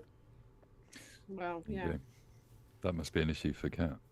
It is. It really fucking Oh, that's why you... No, pisses me off. Really pisses me. That's really funny. But in Germany, original with subtitles is a thing. It's like you get lots of art house, separate cinemas, and everything. All their screenings are, as we call it, with you. Original with subtitles. Yes. The All only, films should the be only like that. snag is, I once went to the cinema in Zurich with my foster brother, who's English speaking, doesn't speak any German. And the film was with subtitles in German, but we thought, okay, but the original is going to be in English, isn't it? Turned out it wasn't. It was a Bollywood. It was a Bollywood movie. Well, I hate. Absolutely. And I'm speaking about this on the channel before. I hate subtitle movies. Sorry, dubbed movies. Give me subtitles every time, every fucking time. I mean, I'm with you. In Germany, everything was dubbed, and I made a point for many years of watching Austrian TV because there was less dubbing and more original with subtitles. So hence, I became a massive fan of the Munsters because that's one of the things that was shown on Austrian TV late at night in the original with subtitles as opposed Herman to Munster. Yeah. Honestly, Cozy. No, it was Lily that did it for me, actually. Oh, Lily Munster. She was fit. Listen, just to go back to what you were saying about this guy up in Walton in North Liverpool. Yeah. When you said blue Tory or blue Labour. Blue Labour. I thought you were just. No. I thought that the first time I heard it as well. Apparently, it's a thing. As red tie Tory or something like that. I thought it was just a derogatory thing. But no, it is a caucus within the Labour Party that is pushing for socially conservative bullshit. Like, why not join the fucking Conservatives? Like, I don't understand. Why join a party? Then because you join the party that has more chances of success where you are. I actually challenged a Tory. He gets the safest Labour seat in the fucking country. He was a really decent human being, I must say. And he was really nice. He helped me out with something, and I was like, "Why are you in the Conservatives? This doesn't suit you." Who was this? Doesn't bring out the colour of your eyes. It's just not your style. Who was in the Conservatives? This is a councillor where I used to live here in New Brighton. So talking about Darren, not where we live now, but where we lived previously. And he was just a genuine, fundamentally decent human being. One of those nice people. And I asked him, why did you join the Conservative Party? And he said, because at the time when I got into politics, that was the party that was most likely to go places. If you wanted to actually get a seat, that's the party you joined. Wow. It's Wayne, as Mikey says, that's Wayne's story. Yeah, I was about to say, she's talking about Wayne. She didn't want to name him, but it was Wayne. Can I just ask a quick question for the Brighton lads down in Brighton? Yes, right? Go ahead. Who would win in a fight between Brighton and New Brighton, where Cozy lives? Well, New Brighton, but we wouldn't even get involved. What's New Brighton? What's a fight?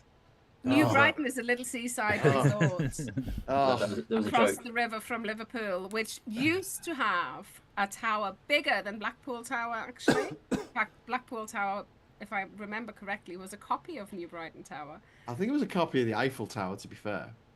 It was a big mess. I'm just guessing that New Brighton was a copy of Brighton anyway. So it was. Well, not a copy of New Brighton. York is a copy of York. The name was inspired by Brighton. Yeah, the idea was to create a seaside resort very much in the. I was going to say, it sounds like somebody decided, let's build a new version of Brighton, but model it on Blackpool. Well, for the workers from Liverpool, and that's what happened. I was very disappointed when I went to New York and they didn't have a big fuck off cathedral. They didn't have a railway museum. They didn't even have a Viking museum. That really smelt a bit funky.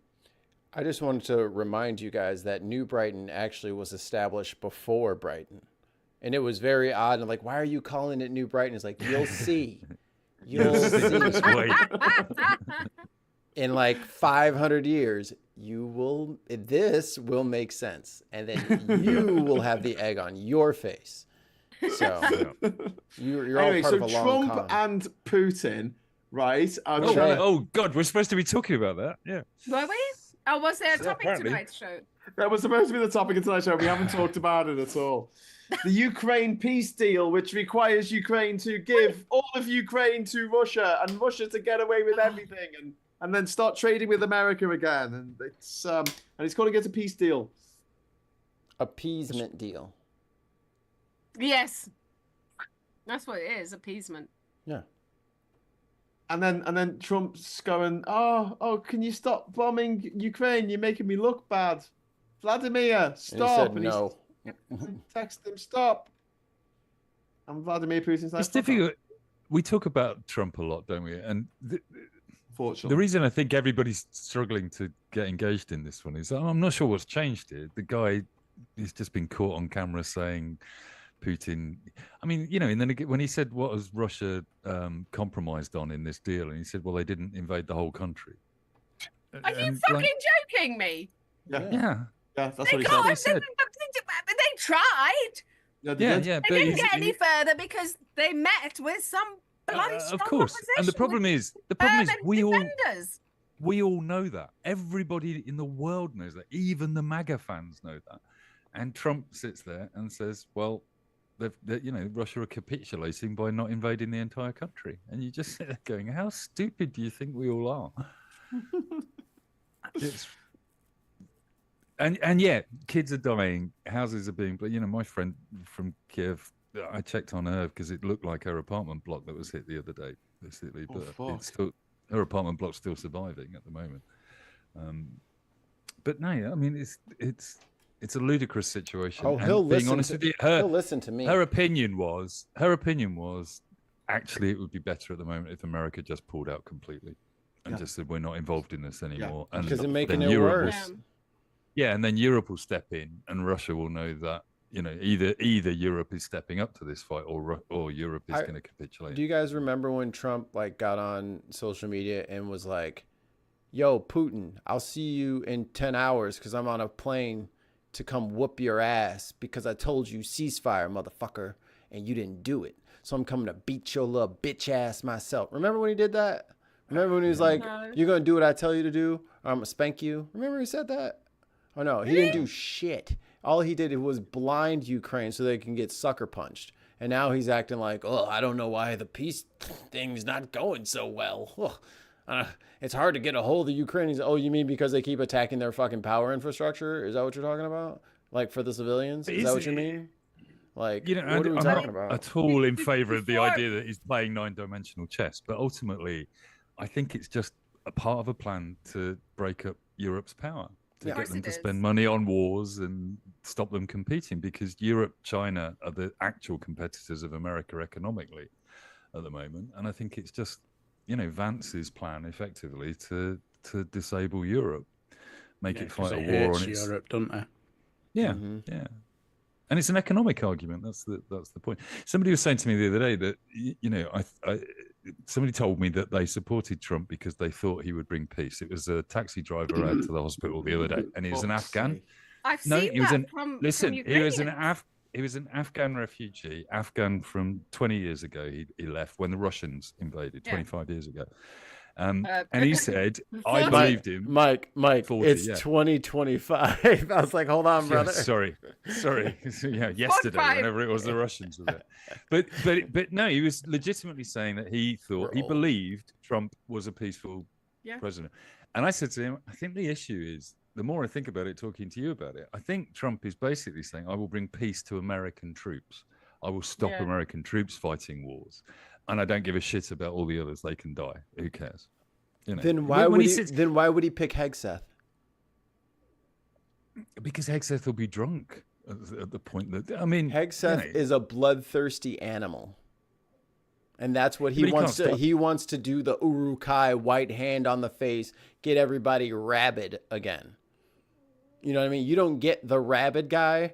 If you're talking about peace, you'd put in some nerd who would just dismantle the whole thing. He'd put Elon Musk in charge of it, and he'd just dissect everything. If you look at the dictator playbook, he's not training the army to fight foreigners. I mean, okay, I've got a couple of questions. First of all, American exports to Russia. Do you think America exports more stuff to Russia? This is American merchandise, American cargo, sold in Russia, right? Do you reckon they sell more to Russia or Bermuda, which has a population of 65,000?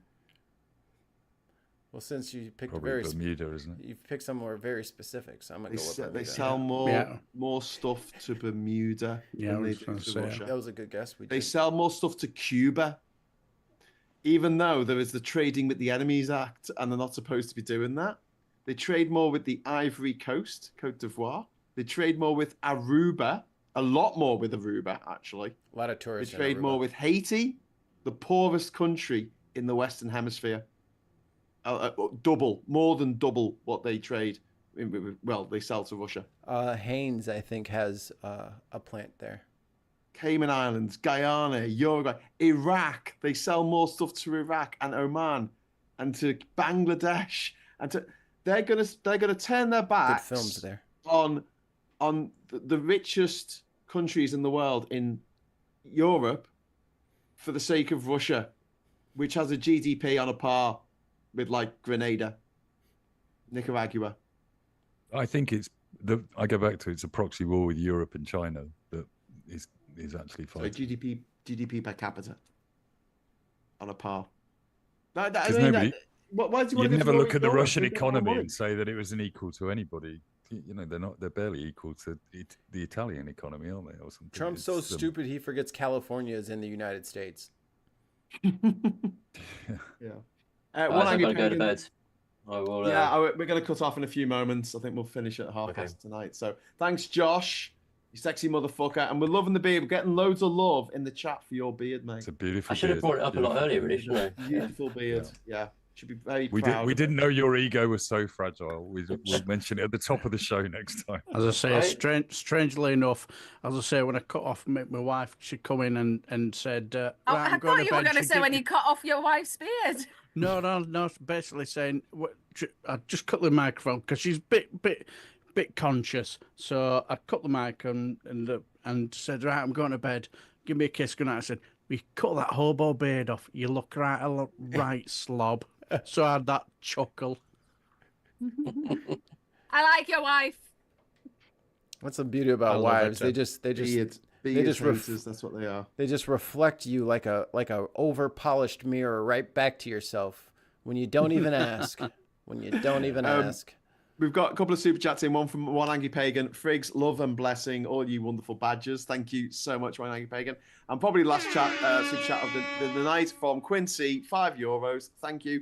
I agree. Trump wants EU, including UK, and China weakened. A bully doesn't like rivals. But they can sell us stuff. They can't sell shit to Russia. It's got no fucking money. I think they're trying to. It's about economics. I think the maneuver is they're trying to force Zelensky out. Yeah. They want to force out Zelensky, get him to resign, get somebody who's Russia friendly in there, and just have them stay Ukraine but be completely under Russian control. It's also not kind of like America. It's not about the long-term prosperity of America either. It's the short term what rewards they'll get from Russia for doing that. Yeah. Right. Yeah. So. And Elon's got Trump all in his head like, oh, you should get those rare earth minerals. That's what you should get. Yeah, because Elon wants those for batteries. Not America needs those to make chips or anything like that. He wants those for batteries, and that's what he's going to do with them. It's very late in the day for this, but I was watching something about rare earth minerals because I have to admit I didn't. You know, like everybody becomes an expert on the latest thing that comes out in politics, nerd. And you get. Yeah, and I'm thinking, okay, I'm going to go and check on and it turns out the majority of them are everywhere. Like you can go and dig up your back garden and find most of these minerals. The reason they're rare is the processing is disgusting and foul and polluting and kills people. And China has a monopoly on these rare earth minerals because they don't really give a shit about that. They just do that, basically, in the northern provinces. So the reason they're rare is because most places don't want to go for won't process them. Yeah, exactly. Process. Yeah. And America could do it. They could become self-sufficient in rare earth minerals tomorrow as long as they don't mind killing the kids. And yet they've racked. Isn't it? There's no tomorrow. Kids are going to be in the mines getting them. What you talking about? Well, yeah. Just drop out of high school and be a mine train. That mine. Yeah. They seem to want to get all these Yanks out of university and instead put them down the mines and working in the fields. And it's Pol Pot all over again. And they're over here clapping. And the 20-year-olds are clapping like, yeah, put the kids in the mine. I'm like, dumbass, you are young. You are going to the mine. Like, they're going to close whatever job you have. The supply chain is going to be completely disrupted and you're not going to be able to show up to work anymore. And then you're going to get hungry, and then you're going to be going to the mine so that you can feed yourself. Like, that's the plan. That's why they're collapsing the economy, to force you into where they want you to go. Mom and pop. Yeah. Who are going to barbecue you if you come to their house because they are also hungry. Like, the cannibalism is going to be very quick. Very quick. Well, babies are nutritious. Children are nutritious. They have a lot of fat storage, you know. Yeah. And if you marinate them before you roast them. No. Plus, this is why they're opposed to abortion. It all makes sense now. If you eat the flesh of an unbaptized boy, you gain the gift of flight. And on that note, and on that bombshell, back to the studio. Yes. Okay, thanks for that, Graeme. Cut to commercials. Yes. Cut to commercials. Yes, if someone can name the film that I've just quoted, I would be so fucking impressed. Graham's deposition before a grand jury, part 1. I was quoting a movie. What have been caught in Josh is gonna go. Bye, Josh. Cheers, Josh. See you later, Josh. Take care, mate. No, Josh. Adios, amigo. Right. Well, I'm yawning my head off. In fact, I was yawning my head off before I came on, so I'm going to say goodnight as well and let you guys finish off. All right. Bye, but yes, Graeme, we've got to make that a topic one of these days. The disability. Next week. Let's do it next week because it affects me as much as anyone else. No. We shouldn't do it on here because you know what? You set up a topic on here and we end up talking about anything but. So, Cozy, let's do. Hey, I've got an idea. Let's talk about Trump and Putin. Let's do that. I wouldn't invite Cozy, though. She's just going to start insulting people's beards and just derail us from that. Yeah. Cozy, you can insult my beard as much as you want. I don't care. Join the queue. She doesn't care. Find a razor. Got those where they are. I told you I'm trying. Tomorrow night, are you around in the evening? Tomorrow? Who, me? Yeah. Yes. We could do an episode of The Intersection. We used to do that on Wednesdays, but now I do The Rabbit Hole, which is like anything but politics. I've got to do a bit of work, and then I've got to do a shit ton of volunteering to organise the Black Europeans event. And, okay. Oh well, we'll sort it out. Stuff like that. Yeah. So let me know have a good conversation about it. And if I'm alive, if I'm awake. So yeah, you have to be alive. That's one of the rules of live streaming. We got rules over on my channel. You do have to be alive. What time are you looking at? I was thinking something like 6 o'clock or something like that. Okay. It's a hard yes. You have to be alive. Send me deets. I'm not promising anything. Okay. Well, neither am I. So let's see what happens. Happens. But yeah, by all means, make it a definite maybe. Cool. Okay, Cozy. Thank you so much, and I'll see you possibly tomorrow. Lovely to see you all. We'll see. All right. Take care. Bye. Cheers, Cozy. Okay, we're all going to get off very, very soon. Just want to say a big thank you to Quincy for the €5. New Minecraft movie. I love the mine. Coincidence? I think not. Indeed. And I think Mikey's had some super chats. You've had some super chats, haven't you, Mikey? Do you want to read them out? Or I did. Oh, you did? I just muted myself in here so you guys couldn't hear me. Oh, that was clever. Yeah. Oh, you clever badger. Yeah, I'm a producer on YouTube. You Americans in your tech. You're amazing. Yeah. I still got like little hamsters. I feel assaulted now. Did you use AI or something to help you there? What's that? Yes, my brain. It's all me. AI. It's A1. Have you been using the A1, Mikey? Yeah. No. It's all in the schools the now. Kids, it's very they're popular. all learning about the A1. You know, they're just it's their favourite A road. It's the A1M up here. Yeah. Right. Up here anyway, it's A62. I'm American. We don't have letter streets like you guys do. Okay, they're just U.S. number. Okay, south, north, east, west. We don't do any letters. I have a on question. Our roads. We have a class system for our roads, Mikey. I've got a question for Classist Mikey. roads. Our roads are for everyone. What's the name of the thing in your house that has the Wi-Fi on it? The router? Okay. What's the name of the road number 66? What do you call it? The one Route that goes across 66. America? Oh. So where's that place where all the little islands like Cuba and Barbados and St. Lucia? What's that area called? The Caribbean. Okay, and what's that movie with Johnny Depp where he plays a pirate? Pirates of the Caribbean. It's all fitting together now. Oh, I'm sure it's Pirates of the Caribbean for some reason. It's just for that one thing. I've got one last one. If you find a gap in the market, what's the word that you use to say that you found this gap? Begin with N. Gap in the market? Yeah, well, you stock found market? If you're selling something and you found something that no one else is selling, and you say that you found in the market. A niche. Oh yes, good. You said it right. It's okay. I'll let you off. Oh. So Al Gore says niche in the movie An Inconvenient Truth, and it's pissed me off for 25 years. I can't get over it. Well, Graeme, I don't know if you've heard you or your compatriots and your irregular inconsistencies in your language, but we don't have that much time. Like, not only do you guys pronounce things funny, your entire like, do you guys even realize when you do Cockney rhymes, Cockney slang or whatever, rhyme slang? You guys do it all the time without even realizing that you've done it. Really? Yeah. You'll say apples and pears and shit like that. I think that's Wayne. I think you've hung out with Wayne. No. You've done it a few times too. And then like you guys have like, and you guys do it like super quick sometimes where I don't even catch that you just did like a Cockney rhyme slang thing. Like like I don't even catch it all the time. It's very very strange. What's dog and bone? Phone. What's trouble and strife? Your wife. What's apples and pears? The stairs. That's all you need to know. Well, Graeme, while we're on this subject, I've been watching a YouTube channel and they keep talking about their dogs hurting their feet.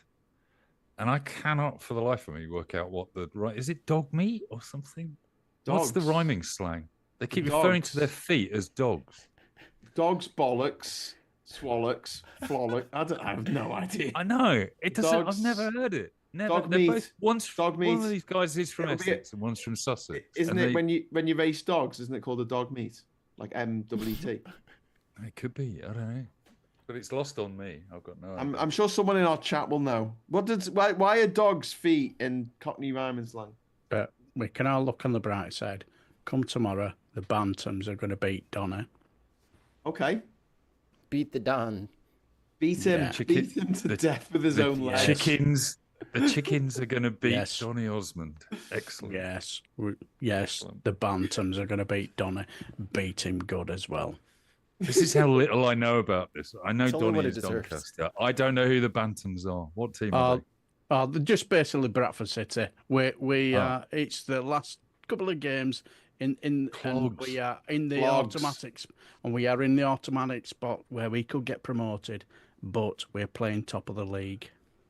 Oh dear. Doncaster Rovers.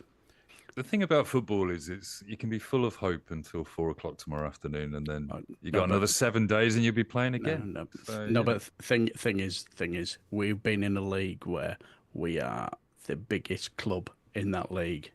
We have been the laughing stock.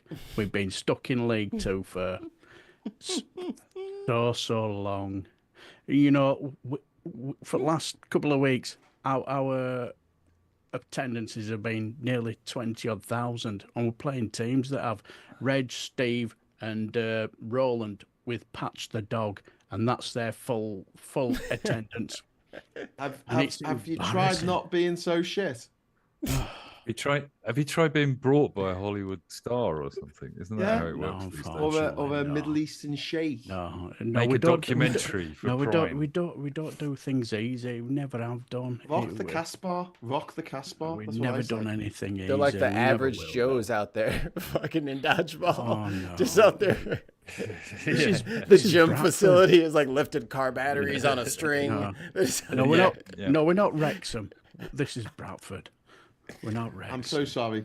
They're not Wrexham. They're worse. It's like the Mighty Ducks. It's like they're like the Mighty Ducks. Wrexham look like they're going up, don't they? They're League One, aren't they? They're going up to League One. Yeah. And do you know who the manager is? Phil Parkinson. Ex-Bradford. Yeah, ex-Bradford manager. There you go. Oh, they pinched your manager by paying him a decent wage instead of a bag of chips. Well, to be fair, instead of his own hat. And he was the manager at the time when we got all the way to the Major Cup final when we were a League Two team and we beat Chelsea at home at their own ground 4-2. Yeah, 4-2. Oh, when you got to it, I like Chelsea. What an absolute! The reason I don't follow football is I wouldn't be able to cope with this level of disappointment every week. Basically, it becomes part of you. The disappointment and the shame and the owning of the shame. It just becomes part of you after a while. Yeah. Just think how old Kat has to go through being, hitched to me. Also, it's like a daily disappointment. The thing is, though, if we don't go up, it don't matter. We've already got season tickets for next season anyway, because we're mental. Well, you're all right then. Yeah. So if I'm gonna jump into the sports ball with y'all, being a Chicago citizen, we had the best. I mean, Jordan. I mean, can you imagine? And then the White Sox had their run, the Blackhawks had their run. We were just winning all the time. All of that stopped for like 15 years, and we have been eating shit for years. We can't win in any sport at all. Our basketball team is trying its best. An Australian is our lead right now. Like, it's all bad over here. And I get it. I think they're trying to drop a hint, mate. Just get out. Just get out of there. There's nowhere to go. And being in a blue Canada. Canada is having a housing crisis, much like we have over here. So getting in there. Together, it's cold up there. You need the body warmth, mate. They've already been doing that, so yeah. You don't want to be big spoon. You don't want to be little spoon. You want to be middle spoon. And then you're warm all night. Listen, we better get going because I am so about to fall asleep. Well, I was going to say something about Trump. Anyway, Trump and Putin. If only Trump didn't aggressively attack their economy. That makes it hard to flee there. So, Graeme, what do you want to say about Trump and Putin? No, I'm done now. We're done. Night. Good night, Vladimir. Good night, Donald. Look, thanks, Mikey. Thanks, Mike. Thanks, Darren. You're brilliant. Thank you so much for coming on the show tonight. Thank you to everyone who watched. Thank you to everyone who left a comment. Thanks for all the super chats. Really kind of you. Really appreciate it. We might be back tomorrow with a show. We might do an episode of The Intersection. So just look out for us. Subscribe to the channel and hit the bell notification icon. And that'll let you know if we are going to go live. Otherwise, I'll see you on Sunday, one way or the other. So look out for that as well. Exciting things may be happening. Give us a like on the way out. Have a good weekend, guys. And have a cracking weekend. Take care. Hope the weather improves. Gets a bit warmer. I'm fucking freezing here. And until next time, I'll say hello, good evening, welcome, and goodbye. Take care.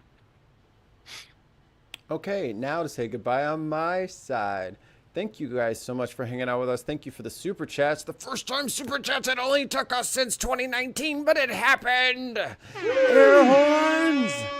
So thank you guys so much. It really does validate, yelling into the void for all this time. So thank you so much for your support, and we will see you guys probably tomorrow. Bye. Ladies and gentlemen, we got him.